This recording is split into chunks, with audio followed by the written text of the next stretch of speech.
Almost ഒരു 90% കേസുകളിലും സ്ഥിരം പല്ലവി പിന്നെയും പിന്നെയും റിപ്പീറ്റ് ചെയ്തുകൊണ്ടിരിക്കുന്ന കാറ്റഗറിയാണ് ഹൊറർ കാറ്റഗറി. എത്രയോ വർഷങ്ങളായിട്ട് ക്ലീശ സാധനം തന്നെ ഇങ്ങനെ കൊണ്ടുവന്നുകൊണ്ടേയിരിക്കുന്നു, വീണ്ടും വീണ്ടും അത് തന്നെ കാണിച്ചുകൊണ്ടേയിരിക്കുന്നു. അതിൽ നിന്നൊക്കെ വ്യത്യസ്തമായിട്ട് വളരെ വളരെ ചുരുക്കം സിനിമകളാണ് റിലീസാകുന്നത്. പതിവായി നമ്മൾ ഹൊറർ മൂവീസിൽ കണ്ട് ശീലിച്ചിട്ടുള്ള ക്ലീശ ഐറ്റംസ്, അതായത് ക്രീപ്പി കിഡ്സ്, ജംസ്കേഴ്സ്, പിന്നെ കൂട്ടത്തിലെ ഏറ്റവും വീക്കസ്റ്റ് ആയിട്ടുള്ള ആൾ തന്നെ ആദ്യം മരിച്ചു പോകുന്നത്, ഉപയോഗിക്കാൻ പറ്റാത്ത ഫോണുകൾ, ഇരുട്ട് നിറഞ്ഞ ബേസ്മെന്റ്, പിന്നെ നായകനോ നായികയോ പറയുന്ന കാര്യങ്ങൾ ഒരാളും വിശ്വസിക്കാത്തത്, ഇങ്ങനെ എണ്ണിയാലൊടുങ്ങാത്ത ക്ലീഷേസ് ഉള്ള ഈ കാറ്റഗറിയിൽ നിന്ന് വന്ന ഒരു ജെമ്മാണ് ഇന്ന് നമ്മൾ പരിചയപ്പെടാൻ പോകുന്ന മൂവി. റീസൺ ഓൾറെഡി പറഞ്ഞല്ലോ, കാരണം ഈ മൂവിക്കകത്ത് ടിപ്പിക്കൽ ക്ലീഷേ സാധനങ്ങളൊന്നും തന്നെയില്ല. ഒരിക്കലും സ്റ്റാർട്ട് ആവാത്ത കാറ്, നായകനോ നായികയോ അല്ലെങ്കിൽ അവരെ ചുറ്റിപ്പറ്റി നിൽക്കുന്ന ആളുകളോ എന്തൊക്കെ പറഞ്ഞാലും വിശ്വസിക്കാൻ മടിക്കുന്ന പോലീസുകാര്, ബോക്സിനകത്തുനിന്ന് വരുന്ന കില്ലർ, ഇമാതിരി ഐറ്റംസ് ഒന്നും തന്നെയില്ല. എല്ലാ കൂട്ടുകാർക്കും സ്വാഗതം. ഇന്ന് നമ്മൾ ഫിലിം ഫ്ലെക്സിലൂടെ കാണാൻ പോകുന്നത് 2023 റിലീസായ late night with the devil എന്ന സിനിമയാണ്. സിനിമയ്ക്കുള്ളിൽ കുറേയധികം കോൺസ്പിറസീസ് ഒക്കെ പറയാതെ പറഞ്ഞു പോകുന്നുണ്ട്. അതിനെപ്പറ്റിയൊക്കെ വിശദമായിട്ട് ഞാൻ പിന്നീട് പറഞ്ഞുതരാം. ഒത്തിരി കൺഫ്യൂസ് ആക്കുന്ന പടമൊന്നുമല്ല, ഒറ്റത്തവണ കാണുമ്പോൾ തന്നെ കാര്യങ്ങളൊക്കെ മനസ്സിലാക്കും. ബട്ട് ക്ലൈമാക്സ് കുറച്ചധികം കൺഫ്യൂസ് ആക്കുന്നുണ്ട്. അത് ഏത് തരത്തിൽ വ്യാഖ്യാനിക്കണമെന്ന് നമുക്ക് തീരുമാനിക്കാം. എനിക്ക് മനസ്സിലായ പെർസ്പെക്റ്റീവ് ആയിരിക്കും ഞാൻ ഇതിൽ ഷെയർ ചെയ്യുന്നത്.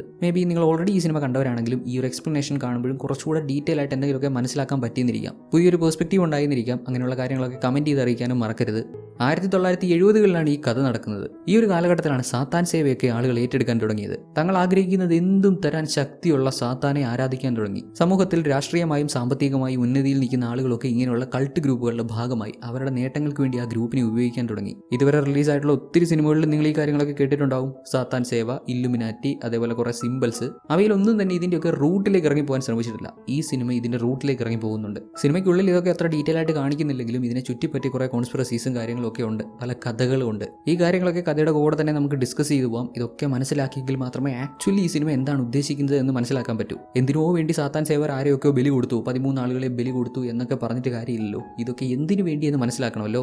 ഈ ഒരു 1970s കാലഘട്ടത്തിൽ ടെലിവിഷൻ വളരെ വളരെ പോപ്പുലർ ആയിക്കൊണ്ടിരിക്കുന്ന ഒരു കാലഘട്ടമാണ്. രാജ്യത്തിന്റെ ഏത് കോണിൽ എന്ത് സംഭവിച്ചാലും ഇൻസ്റ്റന്റ് ആയി ടിവിയിലൂടെ ന്യൂസ് ആയിട്ട് എല്ലാവർക്കും കാണാൻ പറ്റും. രാജ്യത്തിന്റെ പല ഭാഗത്ത് സാത്താൻ സേവകരെ നടത്തിയിട്ടുള്ള ബലികളെ പറ്റിയുള്ള ന്യൂസുകൾ ജനങ്ങൾ ഭീതിയോടെയാണ് കണ്ടിരുന്നത്. അതുമാത്രോ പലയിടത്തും നടക്കുന്ന വലിയ വലിയ അക്രമങ്ങൾ, സമരങ്ങൾ, യുദ്ധസമാനമായ കണ്ടീഷൻസ്, എക്സ്പ്ലോഷൻസ്, ജനങ്ങളും സർക്കാരുമായിട്ടുള്ള പ്രശ്നങ്ങൾ, ജനങ്ങളെ അടിച്ചമർത്താൻ ശ്രമിക്കുന്നത്, ഇതൊക്കെ വലിയ തരത്തിലുള്ള ഭീതി, ഭയമാണ് ജനങ്ങളുടെ മനസ്സിൽ ജനിപ്പിച്ചത്. ഒരു സൈഡിൽ ഇത്തരത്തിലുള്ള ന്യൂസുകളൊക്കെ കാരണം ടെലിവിഷൻ ആളുകളെ ഡിസ്കംഫോർട്ട് ആക്കുന്നുണ്ടെങ്കിലും മറ്റൊരു സൈഡിൽ നല്ല നല്ല പ്രോഗ്രാംസിലൂടെ ടെലിവിഷൻ ആളുകളെ കംഫർട്ടബിൾ ആക്കുന്നുണ്ട്. ചില ചാനലുകൾ നടത്തിവരുന്ന TV shows, late night shows ഇപ്പോഴും നമുക്ക് കാണാൻ പറ്റും. The tonight show, Jimmy Fallon. അതുപോലെ ആ കാലത്ത് നൈറ്റ് ഔൾസ് എന്ന ഷോ റൺ ചെയ്തിരുന്ന ആളാണ് ജാക്ക് ഡെൽറോയ്. 1971 ഏപ്രിൽ 4 ഇവർ ആദ്യമായി ഈ ഷോ അവതരിപ്പിക്കുന്നത്. അവതാരകന്റെ കൂടെയുള്ള ആളുകളും തമാശയൊക്കെ പറഞ്ഞ് പോപ്പുലർ ആയിട്ടുള്ള ഗസ്റ്റുകളെയൊക്കെ വിളിച്ചിരുത്തി അവരോട് സംസാരിച്ച് കണ്ടിരിക്കുന്ന പ്രേക്ഷകർക്ക് ഒരേ സമയം എന്റർടൈൻമെന്റും അതേപോലെ ഇൻഫോർമേഷൻസും പ്രൊവൈഡ് ചെയ്യാൻ പറ്റുന്ന തരത്തിലുള്ള ഷോ. UBC ചാനലിൽ നൈറ്റ് ഔൾസ് എന്ന അവരുടെ പ്രോഗ്രാമായിട്ട് മുന്നോട്ട് വന്നപ്പോൾ ഇതുപോലുള്ള പ്രോഗ്രാം ചെയ്യുന്ന മറ്റെല്ലാ ചാനലുകളും എയിം ചെയ്യുന്ന പോലെ അവർക്കും വലിയൊരു എയിമുണ്ട്. ഗസ് വാട്ട്, ഏറ്റവും കൂടുതൽ ആളുകൾ കാണുന്നത് തങ്ങളുടെ ചാനലിലെ ഈ പ്രോഗ്രാം ആയിരിക്കണം, റേറ്റിംഗ് കൂടണം, നമ്പർ 1 പൊസിഷനിലെത്തണം. അതിനുവേണ്ടി റേഡിയോ അനൗൺസറായി ജോലി ചെയ്തിരുന്ന ജാക്ക് ഡെൽറോയ് അവർ കൊണ്ടുവന്നു. ഇദ്ദേഹമാണ് നമ്മുടെ കഥയിലെ ഹീറോ. പുള്ളി ഓൺ സ്പോട്ടായിട്ട് കോമഡീസ് ഒക്കെ പറഞ്ഞ ആളുകളെ കയ്യിലെടുക്കുന്നതിൽ മിടുക്കനാണ്. Hello, this is Jack Delroy. എന്നെയും ഈ ഒരു പ്രോഗ്രാമിനെയും നിങ്ങളുടെ ലിവിംഗ് റൂമിലേക്ക് വെൽക്കം ചെയ്തതിന് ഒരുപാട് നന്ദിയുണ്ട്. ഇന്ന് നമ്മുടെ 1ാമത്തെ എപ്പിസോഡാണ്. ഒരുപാട് എപ്പിസോഡുകൾ ഈ ഷോയ്ക്ക് ഉണ്ടാവട്ടെ. ഇത് വലിയൊരു വിജയമായി മാറട്ടെ. ഇവിടെ വരെ എത്താൻ സാധിച്ചതിൽ എനിക്ക് ഒരുപാട് പേരോട് നന്ദി പറയാനുണ്ട്. ഏറ്റവും പ്രധാനപ്പെട്ടതായിട്ട് എൻ്റെ അച്ഛനും അമ്മയും. ഇപ്പോൾ അവർ ടിവിയുടെ മുന്നിൽ ചിരിച്ചുകൊണ്ടിരിക്കുമായിരിക്കും. എൻ്റെ പ്രോഗ്രാം കണ്ടിട്ടാവില്ല, ജോണി കാർസന്റെ ദ ടുനൈറ്റ് ഷോ കണ്ടിട്ട്.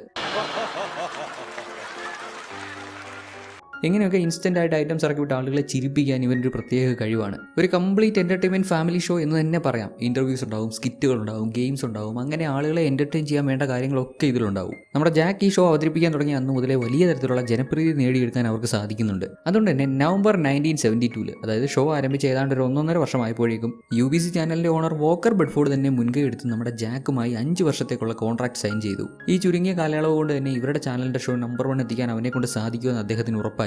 തുടർന്ന് Emmy നോമിനേഷൻസ്, ഒരുപാട് ഫാൻസ്, ഒരുപാട് പോപ്പുലാരിറ്റി, ചാനൽ തന്നെ മുൻകൈ എടുത്ത് ഓഡിയൻസ് ഷെയർ കൂടുതൽ കൊടുക്കുന്നു. അങ്ങനെ വളർന്ന് നമ്പർ 1 പൊസിഷനിൽ നിൽക്കുന്ന ദ ടുനൈറ്റ് ഷോയോട് പോലും മത്സരിക്കാൻ നൈറ്റ് ഔൾസിന് സാധിക്കുന്നുണ്ട്. ജാക്കിന്റെ ഈ വളർച്ചയിൽ അവനോടൊപ്പം നിന്ന് അവന് വേണ്ട എല്ലാ സപ്പോർട്ടും കൊടുക്കുന്നത് അവന്റെ ഭാര്യയാണ്, മാഡലീൻ പൈപ്പർ. ആളൊരു സ്റ്റേജ് ആക്ട്രസ് ആണ്. ഇവരെ രണ്ടുപേരെയും ജനങ്ങൾക്ക്, പ്രത്യേകിച്ച് ഇവരുടെ ഫാൻസിന് ഭയങ്കര ഇഷ്ടമാണ്. ജാക്കിന് കാസിനെയും മറികടന്ന് നമ്പർ 1 ആവാനുള്ള എല്ലാ തരത്തിലുള്ള സപ്പോർട്ടും, അത്രയും പോപ്പുലാരിറ്റി നേടിയെടുക്കാനുള്ള എല്ലാ തരത്തിലുള്ള സപ്പോർട്ടും മാഡലീൻ കൊടുക്കുന്നുണ്ട്. എന്നാൽ ഇവിടെ നമ്മുടെ നമ്മുടെ ജാക്കിന് മാഡലിൻ മാത്രമല്ല സപ്പോർട്ടായിട്ടുള്ളത്, ഒരു വലിയ സീക്രട്ട് ഓർഗനൈസേഷൻ തന്നെ അവനെ ബാക്ക് ചെയ്യുന്നുണ്ട്. ആണുങ്ങൾ മാത്രം ഭാഗമായിട്ടുള്ള ദ ഗ്രോവ്, ചെറിയൊരു കാട്ടിൽ വെച്ച് അവർ കുറേ പരിപാടികൾ ചെയ്യും. ഏതാണ്ട് 1800 മുതൽ തന്നെ ഈ ഒരു ഓർഗനൈസേഷൻ പ്രവർത്തിച്ചു വരുന്നുണ്ട്. നമുക്ക് ഗ്രോവ് എന്ന് തന്നെ വിളിക്കാം. ഉയർന്ന അധികാരമുള്ള പൊളിറ്റീഷ്യൻസ്, എന്റർടൈനേഴ്സ്, ഇൻഡസ്ട്രികളുടെ തലവന്മാർ, സാമ്പത്തികമായി മുന്നോക്കം നിൽക്കുന്നവർ, ഇങ്ങനെ സമൂഹത്തിൽ നിലയും വിലയുമുള്ള ഒത്തിരി പേര് ഈ ഗ്രോവിന്റെ ഭാഗമാണ്. ഇതിന്റെ ഭാഗമായിട്ടുള്ള ആളുകളൊക്കെ അവരുടെ സ്വകാര്യ നേട്ടത്തിന് വേണ്ടി സാക്രിഫൈസസ് വരെ നടത്താറുണ്ട്. പഴയ കാലത്തുണ്ടായിരുന്ന നോസ്റ്റിസിസത്തിലേക്ക് വരെ ഈ ഗ്രോവിലുള്ള ആളുകൾക്ക് അല്ലെങ്കിൽ ഈ ഓർഗനൈസേഷന് ഡയറക്ട്ലി ബന്ധമുണ്ടെന്നും റൂമേഴ്സ് ഉണ്ട്.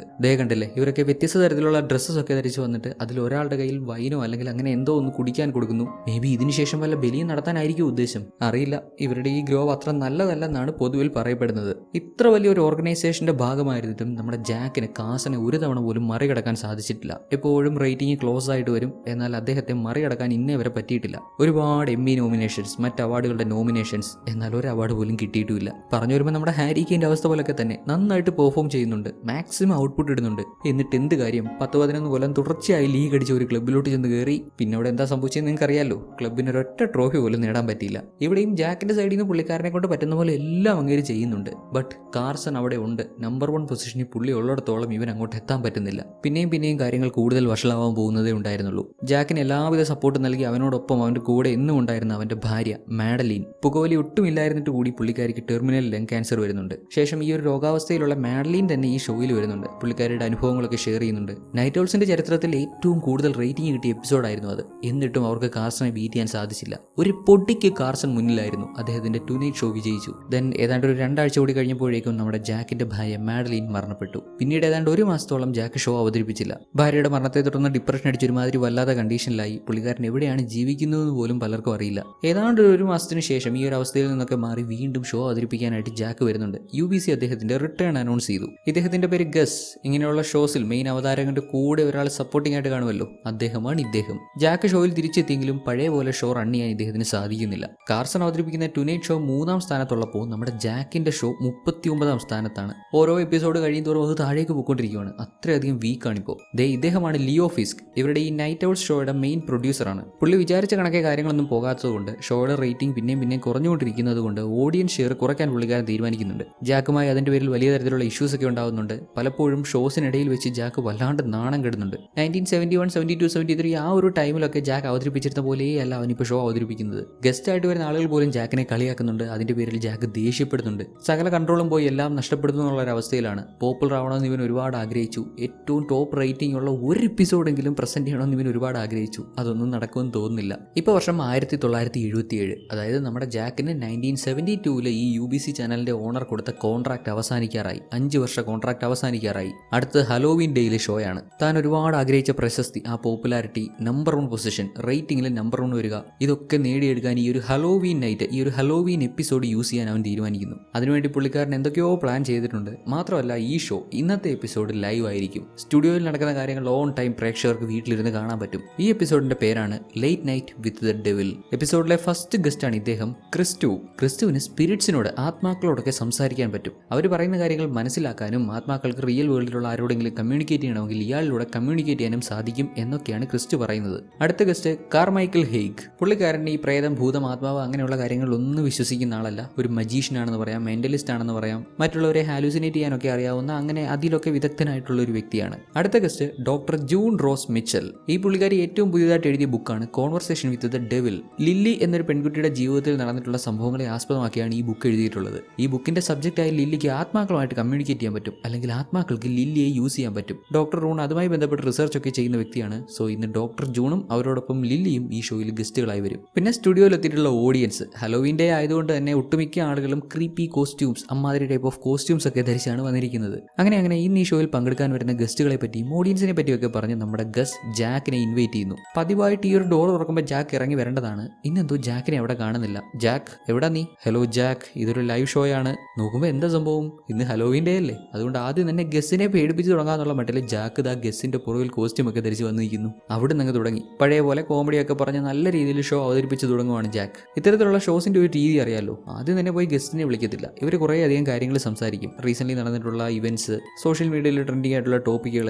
ആ കാലത്തില്ല, ഈ കാലത്തുണ്ട്. ടു-നൈറ്റ് ഷോ ഒക്കെ കാണുന്നവർക്കറിയാം. പറ്റുന്ന പോലെ സെലിബ്രിറ്റീസിനെയും പൊളിറ്റീഷ്യൻസിനെയും ഒക്കെ ട്രോളുക, അതീവ സപ്പോർട്ടുള്ള സെലിബ്രിറ്റീസിനെ ഒന്ന് ഉയർത്തി കാണിച്ച് അവരുടെ ഫാൻസിനെ സന്തോഷിപ്പിക്കുക. ചുരുക്കം പറഞ്ഞാൽ എല്ലാ കാര്യങ്ങളും ഒന്ന് ഫൺ ആയിട്ടുള്ള രീതിയിൽ അവതരിപ്പിക്കുക. അത് തന്നെയാണ് നമ്മുടെ ജാക്ക് ഇവിടെ ചെയ്യുന്നത്. അങ്ങനെ വ്യൂവേഴ്സിനെ സുഖിപ്പിക്കുന്ന രീതിയിൽ കുറച്ച് കോമഡീസ് ഒക്കെ പറഞ്ഞു കഴിഞ്ഞാൽ ആദ്യത്തെ ഗസ്റ്റിനെ ഇൻവൈറ്റ് ചെയ്യുന്നു, ക്രിസ്റ്റു. ഇന്ന് ഹലോവീൻ ദിവസമാണല്ലോ. ക്രിസ്റ്റു ഹലോവീൻ്റെ പ്രത്യേകത പറഞ്ഞാണ് തുടങ്ങുന്നത്. അതായത് ആത്മാക്കൾ തിരിച്ചു വരുന്ന ദിവസമാണത്ര ഇന്ന്. അവർക്ക് എന്തെങ്കിലും കാര്യങ്ങൾ ചെയ്തു തീർക്കാൻ ബാക്കിയുണ്ടെങ്കിൽ ഇന്ന് അവർ തിരിച്ചു വന്ന് ചെയ്തു തീർക്കുമെന്നാണ് ഇങ്ങനെ കരുതുന്നത്. സോ നിങ്ങൾക്ക് ആത്മാക്കളോട് സംസാരിക്കാൻ പറ്റുമല്ലേ? അവരുടെ ശബ്ദങ്ങൾ നിങ്ങൾക്ക് എപ്പോഴും കേട്ടുകൊണ്ടിരിക്കും. അങ്ങനെയെങ്കിൽ എൻ്റെ ചോദ്യം ഇതാണ്, പിന്നെ എങ്ങനെയാണ് നിങ്ങൾ രാത്രി കിടന്നുറങ്ങുന്നത്? അത് വളരെ സിമ്പിളാണ്. ഈ ആത്മാക്കളോട് സംസാരിക്കുന്നത് എപ്പോഴും ഓൺ ആയിരിക്കത്തില്ല. ഐ മീൻ ഒരു റേഡിയോ പോലെയൊക്കെ തന്നെയാണ്, ഒരു ഫ്രീക്വൻസി. എനിക്ക് അവരുടെ ശബ്ദം എപ്പോൾ കേൾക്കേണ്ടെന്ന് തോന്നുന്നു അപ്പോൾ എനിക്കത് ഓഫ് ചെയ്ത് വെക്കാൻ പറ്റും. ഓ ഓക്കെ, അത് കൊള്ളാലോ. ഇവിടെ ഞങ്ങൾക്ക് എല്ലാവർക്കും നിങ്ങളുടെ കഴിവ് ലൈവായിട്ട് കാണണം. നിങ്ങൾ റേഡിയോ ഓൺ ചെയ്തോ, ഏത് ആത്മാവാണ് നിങ്ങളോട് സംസാരിക്കുന്നത് നോക്കാലോ. അങ്ങനെ ക്രിസ്റ്റു സിഗ്നൽസ് റിസീവ് ചെയ്യുന്നു. പുള്ളിക്കാരൻ ആദ്യം തന്നെ പറയുന്നുണ്ട്, ഈ ഷോ നടക്കുന്ന ഈ സ്റ്റുഡിയോയിൽ ഒത്തിരി ആത്മാക്കളുണ്ട്, ഇവിടെ സിഗ്നൽസ് ഭയങ്കര സ്ട്രോങ് ആണെന്ന്. വരട്ടെ, ആത്മാക്കൾ വന്ന് സംസാരിക്കട്ടെ. ഫസ്റ്റ് ലെറ്റർ പി, ഫുൾ പേര് പീറ്റർ അല്ല പീറ്റ് അല്ല പീറ്റർസൺ. ഇവിടെ ഇരിക്കുന്ന ആർക്കെങ്കിലും പീറ്റർസൺ എന്നൊരാളെ അറിയാവോ? സാർ, എൻ്റെ വൈഫിൻ്റെ അച്ഛൻ്റെ സർനെയിം പീറ്റർമാൻ ആണ്. യെസ്, അത് തന്നെ മിസ്റ്റർ. നിങ്ങളുടെ വൈഫ് ഇപ്പോൾ ഇവിടെ ഉണ്ട്. അവരുടെ ആത്മാവ് എന്നോട് സംസാരിച്ചുകൊണ്ടിരിക്കുക. എന്തോന്ന്? അതിനൊരു ചാൻസും ഇല്ല സാർ. അവൾ 5 വർഷം മുമ്പ് എൻ്റെ അയൽവാസിയുടെ കൂടെ ഓടിപ്പോയതാണ്. ആദ്യം തന്നെ ക്രിസ്റ്റു തേഞ്ഞ്. എനിക്ക് തോന്നുന്നു ഈ പുള്ളിക്കാരൻ മഹാ ഉഡായിപ്പാണെന്ന്. ചുമ്മാ ആരുടെയെങ്കിലുമൊക്കെ പേര് പറഞ്ഞ് വെറുതെ എറിഞ്ഞു നോക്കും. ഇവിടെ ഇത്രയും ആളുകൾ ഇരിക്കുമല്ലേ, അപ്പോൾ അവർക്കറിയാവുന്ന ആരെങ്കിലും ആണെന്ന് പറഞ്ഞ് അവർ മുന്നോട്ട് വരുമ്പോൾ അതേ പിടിച്ച് തൂങ്ങുന്ന ഒരു ടൈപ്പ് ആയിരിക്കാം. പീറ്റർസണും പീറ്റർമാനും ഒക്കെ ചീറ്റിപ്പോയ ഉടനെ പുള്ളിക്കാരൻ അടുത്ത നമ്പർ ഇട്ടു.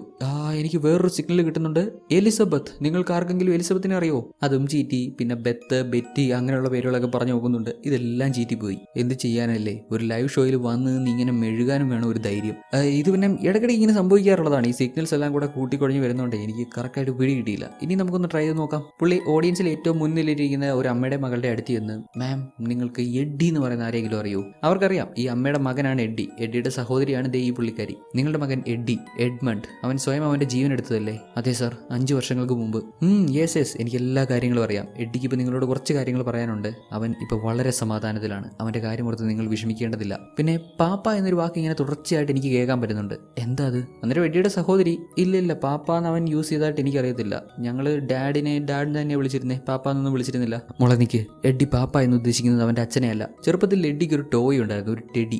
അതിനവനിട്ട പേരാണ് പാപ്പ. ക്രിസ്തുവിന് ആദ്യം ഒന്ന് പാളിപ്പോയെങ്കിലും ഈ കാര്യങ്ങളൊക്കെ കറക്റ്റായിട്ട് സംസാരിച്ചതോടെ എല്ലാവരും ക്ലാപ്പ് ചെയ്ത് അവനെ അപ്രീഷിയേറ്റ് ചെയ്യുന്നുണ്ട്. നമ്മുടെ ഹീറോ ജാക്കും ഇവനെ കുറെ അപ്രീഷിയേറ്റ് ചെയ്തൊക്കെ സംസാരിച്ചിട്ട് ഫസ്റ്റ് കൊമേഴ്ഷ്യൽ ബ്രേക്കിലേക്ക് പോകാൻ തുടങ്ങുമ്പോൾ ക്രിസ്റ്റു വല്ലാണ്ടങ്ങ് മിസ്ബിഹേവ് ചെയ്യുന്നു. സഹിക്കാൻ പറ്റാത്ത പെയിൻ ഉണ്ടായി അവന്റെ തല പൊട്ടിപ്പോകുന്ന പോലെ, അത്തരത്തിലുള്ള പെയിൻ അവനുണ്ടാകുന്ന പോലെ. മിന്നി എന്ന പേരിലുള്ള ഏതോ ഒരു സ്പിരിറ്റ് ഇവനോട് കമ്മ്യൂണിക്കേറ്റ് ചെയ്യാൻ ശ്രമിക്കുന്ന പോലെ, അതും അതിശക്തമായിട്ടുള്ള പ്രഷർ ഇവനിൽ അപ്ലൈ ചെയ്യുന്ന പോലെ. പ്ലീസ്, നിങ്ങൾക്ക് ആർക്കെങ്കിലും മിന്നി എന്ന് ആരെങ്കിലും അറിയാമെങ്കിൽ പറ. ഓഡിയൻസിൽ ആർക്കും മിന്നി അറിയത്തില്ലെന്ന് തോന്നുന്നു. ആരും മുന്നോട്ട് വരുന്നില്ല. എനിക്ക് ക്ലിയർ ആയിട്ട് കേൾക്കാം. എന്നോട് പറയുന്ന പേര് മിന്നി എന്ന് തന്നെയാണ്. ആൻഡ് വെഡ്ഡിംഗ് റിംഗ് ധരിച്ചിട്ടുള്ള, കല്യാണം കഴിച്ചിട്ടില്ലാത്തൊരു വ്യക്തിയെയും എനിക്ക് കാണാൻ പറ്റുന്നുണ്ട്. ആരാണ് ആ വ്യക്തി? വെഡ്ഡിംഗ് റിംഗ് ധരിച്ചിട്ടുണ്ട്, കല്യാണം കഴിച്ചിട്ടില്ല, ആരാണ് ആ വ്യക്തി എന്നൊക്കെ പറഞ്ഞ് ക്രിസ്റ്റോ ചോദിച്ചു. പുള്ളിക്കാരനങ്ങ് താഴെ വീണ് പോകുന്നുണ്ട്. ഉടനെ തന്നെ ഈ സ്റ്റുഡിയോയിലെ ലൈറ്റ്സ് ഒക്കെ ഒന്ന് മിനിങ്ങി ഓഫായി പോകുന്നുണ്ട്. ജസ്റ്റ് ഒരു 2 സെക്കൻഡത്തേക്ക് മാത്രം ലൈറ്റ്സ് എല്ലാം ഒന്ന് ഓഫായി പോയി വീണ്ടും ഓണായി വന്നു. അപ്പോഴേക്കും ഇങ്ങേരോട് സംസാരിക്കാൻ വന്ന, ഇങ്ങേരോട് കമ്മ്യൂണിക്കേറ്റ് ചെയ്യാൻ വന്ന മിന്നി എന്ന ആ ഒരു സ്പിരിറ്റ് പോയി ഇങ്ങേര് പറയുന്നുണ്ട്. ഈ സ്റ്റുഡിയോയിൽ ആരാണ് കല്യാണം കഴിക്കാതെ റിംഗ് ഇട്ടുകൊണ്ട് നടക്കുന്ന ആ പുള്ളിക്കാരൻ? അയാളോട് സംസാരിക്കാനാണ് മിന്നി വന്നത്. എന്തായാലും മിന്നി പോയി. ഇപ്പോൾ കാര്യങ്ങളൊക്കെ നോർമലാണ്. അതുകൊണ്ട് തന്നെ നമ്മുടെ ഹീറോ ജാക്ക് കൊമേഴ്ഷ്യൽ ബ്രേക്കിലേക്ക് പോകാമെന്ന് പറഞ്ഞു. Then break time. ഈ ബ്രേക്ക് ടൈമിൽ സ്റ്റുഡിയോയിൽ നടക്കുന്ന കാര്യങ്ങളൊക്കെ ഇങ്ങനെ ബ്ലാക്ക് ആൻഡ് വൈറ്റിലായിരിക്കും കാണിക്കുന്നുണ്ടാവുക. തൊട്ട് മുമ്പ് നമ്മുടെ ക്രിസ്റ്റു വഴി മിന്നി എന്ന ആത്മാവ് ഇവരുമായിട്ട് കമ്മ്യൂണിക്കേറ്റ് ചെയ്യാൻ ശ്രമിച്ചതുകൊണ്ട് തന്നെ നമ്മുടെ ക്രിസ്റ്റുവിന്റെ മൂക്കിൽ നിന്ന് ബ്ലഡ് ഒക്കെ വരുന്നുണ്ട്. ചെറിയ രീതിയിൽ ആ ഒരു ടെൻഷനൊക്കെ താങ്ങാൻ പറ്റാത്ത പുള്ളിക്കാരൻ ഒരുപാട് വല്ലാത്ത കണ്ടീഷനിലാവുന്നുണ്ടായിരുന്നല്ലോ. അതുകൊണ്ടൊക്കെ മാത്രം ഇവിടെ ഇങ്ങനെയുള്ള കാര്യങ്ങളൊക്കെ സംഭവിച്ചിട്ടും റിയലി ആത്മാവ് ഉണ്ടെന്ന് വിശ്വസിക്കാൻ തക്ക രീതിയിലുള്ള തെളിവുകളൊക്കെ കിട്ടിയിട്ടും ജാക്ക് ആണെങ്കിലും ഇതിന്റെ മെയിൻ പ്രൊഡ്യൂസർ ലിയോ ആണെങ്കിലും ഈ ഷോ ഇതുപോലെ തന്നെ മുന്നോട്ട് കൊണ്ടുപോകണം, ഇത്തരത്തിലുള്ള സംഭവങ്ങൾ ഇനിയും നടക്കണം എന്നുള്ളൊരു മട്ടിലാണ്. ഇന്നത്തെ ഈ ഒരു എപ്പിസോഡ് റേറ്റിംഗിന് നല്ലൊരു അപ്പ് മൂവ്മെന്റ് ഉണ്ടാക്കിയേ പറ്റൂ. കാരണം ഇവരുടെ ഈ ഒരു ഷോയുടെ മെയിൻ പ്രൊഡ്യൂസർ കമ്പനിയുടെ, മെയിൻ സ്പോൺസർ കമ്പനിയുടെ CEO തന്നെ ഇന്ന് ഈ ഷോ കാണാൻ വന്നിട്ടുണ്ട്. അവർക്ക് ഇഷ്ടപ്പെട്ടില്ലെങ്കിൽ അവർ ഈ കോൺട്രാക്റ്റിൽ നിന്ന് പിന്മാറും. അതോടെ ഷോയുടെ കാര്യം കഷ്ടത്തിലാവും. എന്ത് വില കൊടുത്തിട്ടും ഇത് നമ്പർ 1 എത്തിച്ചേ പറ്റൂ. അത് നമ്മുടെ ജാക്കിനും ഷോയ്ക്കും എല്ലാവർക്കും ഇമ്പോർട്ടൻ്റ് ആണ്. ദെൻ കൊമേഴ്ഷ്യൽ ബ്രേക്ക് തീരാറായപ്പോൾ സാമി എന്നൊരു പുള്ളിക്കാരി വന്ന് നമ്മുടെ ഹീറോയ്ക്കും നമ്മുടെ ഹീറോ ജാക്കിനും അതേപോലെ ക്രിസ്റ്റുവിനും മേക്കപ്പ് ഒക്കെ ഇട്ട് കൊടുക്കുന്നുണ്ട്. ചെറിയ രീതിയിൽ ടച്ചപ്പ് ഒക്കെ. എന്നാൽ ക്രിസ്റ്റു ആകെ ടെൻഷൻ അടിച്ച് പണ്ടാറടങ്ങി നിൽക്കുമായിരുന്നു. പുള്ളിക്കാരൻ അവളുടെ കൈയൊക്കെ തട്ടി മാറ്റുന്നുണ്ട്. സംഭവം ഇങ്ങനെ ഒരുപാട് ആത്മാക്കളോട് സംസാരിച്ചിട്ടുണ്ടെങ്കിലും ആദ്യമായിട്ടാണ് ഒരു ആത്മാവ് ഇങ്ങനെ ഇത്രയങ്ങ് കൺട്രോൾ ചെയ്യുന്നത്. മിന്നി ആരാണ്? അവൾ ആരെയാണ് അന്വേഷിക്കുന്നത്? ഈ ഷോയിലുള്ള ഏതോ ഒരു വ്യക്തിയാണ് മിന്നി അന്വേഷിക്കുന്നതെന്ന് അറിയാം. എന്നാൽ ആരാണോ ആ വ്യക്തിയെ തുറന്ന് സമ്മതിക്കാത്ത പക്ഷം ഒരുപക്ഷെ കുറച്ചു മുമ്പ് സംഭവിച്ച പോലെ വീണ്ടും ആ ആത്മാവ് ക്രിസ്റ്റുവിനെ ഫോഴ്സ് ചെയ്തേക്കാം. ശേഷം ബ്രേക്ക് കഴിഞ്ഞ് ഷോ തുടങ്ങി. നമ്മുടെ ജാക്ക് അടുത്ത ഗസ്റ്റിനെ ഇൻവൈറ്റ് ചെയ്യുന്നു. കാർമൈക്കൽ ഹെയ്ഗ്. നേരത്തെ പറഞ്ഞ പോലെ പുള്ളിക്കാരൻ ഒരു മജീഷ്യനാണ്, ഹിപ്നോട്ടിസ്റ്റ് ആണ്, മെന്റലിസ്റ്റ് ആണ്. ഒരു വലിയ ഗ്രൂപ്പിനെ തന്നെ നിസ്സാര സമയം കൊണ്ട് പുള്ളിക്കാരനെ ഹിപ്നോട്ടൈസ് ചെയ്യാൻ പറ്റും. ഇങ്ങനെയൊന്നും ഇതിനു മുമ്പ് അധികം ആരും ചെയ്തിട്ടില്ല. 1-2 ആളുകളെയല്ല, ഒരു വലിയ ഗ്രൂപ്പിനെ തന്നെ ഇങ്ങനെ ഹിപ്നോട്ടൈസ് ചെയ്യാൻ സാധിക്കും. ഇപ്പോൾ ആ സ്റ്റേജിൽ വന്നു കയറി ഉടനെ തന്നെ കുറെ മാജിക് ട്രിക്സ് ഒക്കെ കാണിക്കുന്നുണ്ട്. ഒരു സിഗാർ സിഗാർ, അത് അപ്രത്യക്ഷമായി പോകുന്നു. വീണ്ടും അങ്ങനെ അത് എവിടുന്നോ തിരിച്ചെടുക്കുന്നു. ലൈറ്റർ ഇല്ലാതെ തീ കത്തിച്ച് സിഗാർ വലിക്കുന്നു. ഇതൊക്കെ പുള്ളിക്കാരൻ്റെ ചില ട്രിക്സാണ്. അമാനുഷികമായിട്ടുള്ള ശക്തികളൊന്നുമില്ല, അതായത് പാരാനോർമലായിട്ട് ഒന്നും തന്നെ ഇല്ല എന്ന് വിശ്വസിക്കുന്ന ഇദ്ദേഹം ഒരുപാട് ആളുകളിൽ പരീക്ഷണങ്ങൾ നടത്തിയിട്ടുണ്ട്. അതായത് അമാനുഷികമായിട്ടുള്ള കാര്യങ്ങൾ കണ്ടു കേട്ടു എന്നൊക്കെ പറയുന്ന ആളുകളെ പിടിച്ചിരുത്തി അവരുടെ തലയിൽ എക്യുപ്മെന്റ്സ് ഒക്കെ കണക്ട് ചെയ്ത് അങ്ങനെയൊക്കെ ടെസ്റ്റ് ചെയ്ത് നോക്കിയിട്ടുണ്ട്. ഇന്നേ വരെ അങ്ങനെ പറയുന്ന ഒരാളും പറയുന്നത് സത്യമാണെന്ന് കണ്ടുപിടിക്കാനുള്ള ഒരു തെളിവും കിട്ടിയിട്ടില്ല. അതായത് അമാനുഷികമായിട്ടുള്ള കാര്യങ്ങളൊന്നും ഇല്ല എന്ന് ഈ പുള്ളിക്കാരൻ പൂർണ്ണമായും വിശ്വസിക്കുന്നു. അഥവാ ഇനിയിപ്പോൾ ആരെങ്കിലും ഇങ്ങനെയുള്ള അമാനുഷികമായിട്ടുള്ള കാര്യങ്ങളൊക്കെ ഉണ്ടെന്ന് തെളിയുകയാണെന്നുണ്ടെങ്കിൽ അവർക്ക് $1,00,000 കൊടുക്കാമെന്നും ഇങ്ങനെ ഓഫർ ചെയ്യുന്നുണ്ട്. പുള്ളി രണ്ടും കൽപ്പിച്ച തുടക്കം തന്നെ ക്രിസ്തുവിനെ വെറുപ്പിക്കുന്നുണ്ട്. ഇവിടെ ചിലരൊക്കെ കണ്ടില്ലേ, ഇല്ലാത്ത കാര്യങ്ങൾ വിശ്വസിച്ചുകൊണ്ട് നടക്കുന്നു. ആത്മാക്കളുണ്ട് പോലും, ചിലവന്മാരോട് ആത്മാവിനോട് സംസാരിക്കുന്നുണ്ട് പോലും. ദേ, എനിക്ക് നിങ്ങളുടെ പണത്തിൻ്റെ ഒന്നും ആവശ്യമില്ല. ഓ യെസ്, നിനക്കെന്തിനാ എൻ്റെ പണം? നീ പലരെയും പറ്റിച്ച് ഇതിൽ കൂടുതൽ പണം ഉണ്ടാക്കുന്നില്ലേ? ക്രിസ്തു ഇതിന് മറുപടി പറയുന്നതിന് മുമ്പ് തന്നെ പുള്ളിക്കാരൻ ഭയങ്കരമായിട്ട് അങ്ങ് ചുമയ്ക്കുവാണ്. അങ്ങനെ കൊണ്ട് കൺട്രോൾ ചെയ്യാൻ പറ്റുന്നില്ല. ഇതൊരു ലൈവ് ഷോ ആണ്, എന്താണിത്? നിങ്ങൾ വെള്ളം എടുത്ത് കുടിക്കൂ. ക്രിസ്തുവും അവിടെ വെച്ചിരുന്ന വെള്ളമൊക്കെ എടുത്ത് താൽക്കാലികമായി ചുമനിർത്തി അവിടെ ഇരുന്നപ്പോൾ നമ്മുടെ ഹീറോ, നമ്മുടെ ജാക്ക് ഹേഗിനോട് ഇതുപോലെ നേരത്തെ നമ്മുടെ ക്രിസ്തു ഇവിടെ കാണിച്ച ആക്ടിനെ പറ്റി, അതായത് അമ്മയോട് മകളോട് സംസാരിച്ചല്ലോ, അവരുടെ മകനോട് ഇങ്ങനെ സംസാരിക്കുന്നുണ്ടെന്നൊക്കെ പറഞ്ഞ്, അതും ആ മിന്നി എന്ന സ്പിരിറ്റ് ഇങ്ങനെ ഫോഴ്സ് ചെയ്തു എന്ന് പറഞ്ഞ് ക്രിയേറ്റ് ചെയ്ത സിറ്റുവേഷൻ, അതിനെ പറ്റിയൊക്കെ ഇങ്ങനോട് ചോദിക്കുവാണ്. ഇതൊക്കെ ചില്ലറ ട്രിക്സ് അല്ലേ ജാക്ക്? എല്ലാം പ്ലാൻ ചെയ്ത് പ്രിപ്പയർ ചെയ്ത് വന്നൊന്ന് എറിഞ്ഞു നോക്കും, എവിടെങ്കിലും കയറി കണക്ട് ആയാൽ അതേ പിടിച്ചങ്ങ് തൂങ്ങും. ആദ്യം തന്നെ നമ്മൾ കണ്ടല്ലേ, എന്തായിരുന്നു പീറ്റർസണോ പീറ്റർമാനോ, അത് ചീറ്റിപ്പോയി. പിന്നെ നന്നായിട്ട് അഭിനയിക്കാൻ അറിയാവുന്നതുകൊണ്ട് ഇവിടെ എന്തൊക്കെയോ കാണിച്ചു വെച്ചു. പിന്നെ ഇങ്ങനെ അമ്മയോട് മകളോട് സംസാരിച്ചത്, എൻ്റെ പൊന്നു ജാക്കെ, ഓടാത്ത ക്ലോക്ക് പോലും ദിവസത്തിൽ 2 നേരം കറക്റ്റ് സമയം കാണിക്കും. പിന്നെ ഇതൊക്കെ എന്ത്? ചുമ്മാ ഒന്ന് എറിഞ്ഞു നോക്കി, അവിടെ കണക്ട് ആവുന്നുണ്ടെന്ന് നോക്കിയപ്പോൾ അതേ പിടിച്ചാൽ കയറി പുള്ളി. ക്രിസ്തു നൂറ്റുമാതിരി അങ്ങ് പൊളിഞ്ഞു. ഇങ്ങനെ പറഞ്ഞൊക്കെ കേട്ട് ദേഷ്യപ്പെട്ട് അവിടെ ഇരുന്ന് വെള്ളം എടുത്ത് ഇങ്ങനെ മുഖത്തൊഴിച്ചിട്ട് ഞാൻ ഈ ഷോ ഇത് പോവാന്ന് പറഞ്ഞ് ഇറങ്ങി പോവാ പുള്ളി. ഉടൻ നമ്മുടെ ഹീറോ ജാക്ക് അങ്ങനെ പിടിച്ചു നിർത്തി, ക്രിസ്തു പോലെ നിങ്ങൾ ലാസ്റ്റ് പറഞ്ഞ മിന്നിയെ പറ്റി എനിക്കറിയാം. അത് ആക്ച്വലി മിന്നി എൻ്റെ വൈഫാണ്, എൻ്റെ വൈഫിൻ്റെ മറ്റൊരു പേരാണ്. പിന്നെ കല്യാണം കഴിക്കാതെ വെഡിങ് റിംഗ് ഇട്ടുകൊണ്ട് നടക്കുന്ന വ്യക്തി അത് ഞാനാണ്. അവൾ എൻ്റെ കൂടെ ഉണ്ടായിരുന്ന സമയവും അവളുടെ മരണത്തിന് ശേഷവും ഇതെപ്പോഴും എൻ്റെ കയ്യിൽ തന്നെ ഉണ്ടാവും. ഉടനെ Hague, oh come on Jack, നീ ഇതൊക്കെ വിശ്വസിക്കാൻ തുടങ്ങിയോ? അതാണ്ട് ഇവിടെ ഈ ഷോ കാണാൻ വന്നിരിക്കുന്ന എത്രയോ ആളുകളുടെ കയ്യിൽ ഇതുപോലൊരു മോതിരം കാണും. പിന്നെ നിന്റെ ഭാര്യയുടെ മരണം അതറിയാത്തതായിട്ട് ഇവിടെ ആരുമില്ല, എല്ലാവർക്കും അറിയാവുന്ന കാര്യമാണ്. ഇങ്ങനത്തൊക്കെ പ്ലാൻ ചെയ്ത് വന്നതാണെന്നേ. അങ്ങനെ അല്ല നിങ്ങൾ തെളിയിക്കുവാണെന്നുണ്ടെങ്കിൽ ഞാൻ നേരത്തെ പറഞ്ഞ എമൗണ്ടിൽ കൂടുതൽ ഞാൻ തരാം, $1 million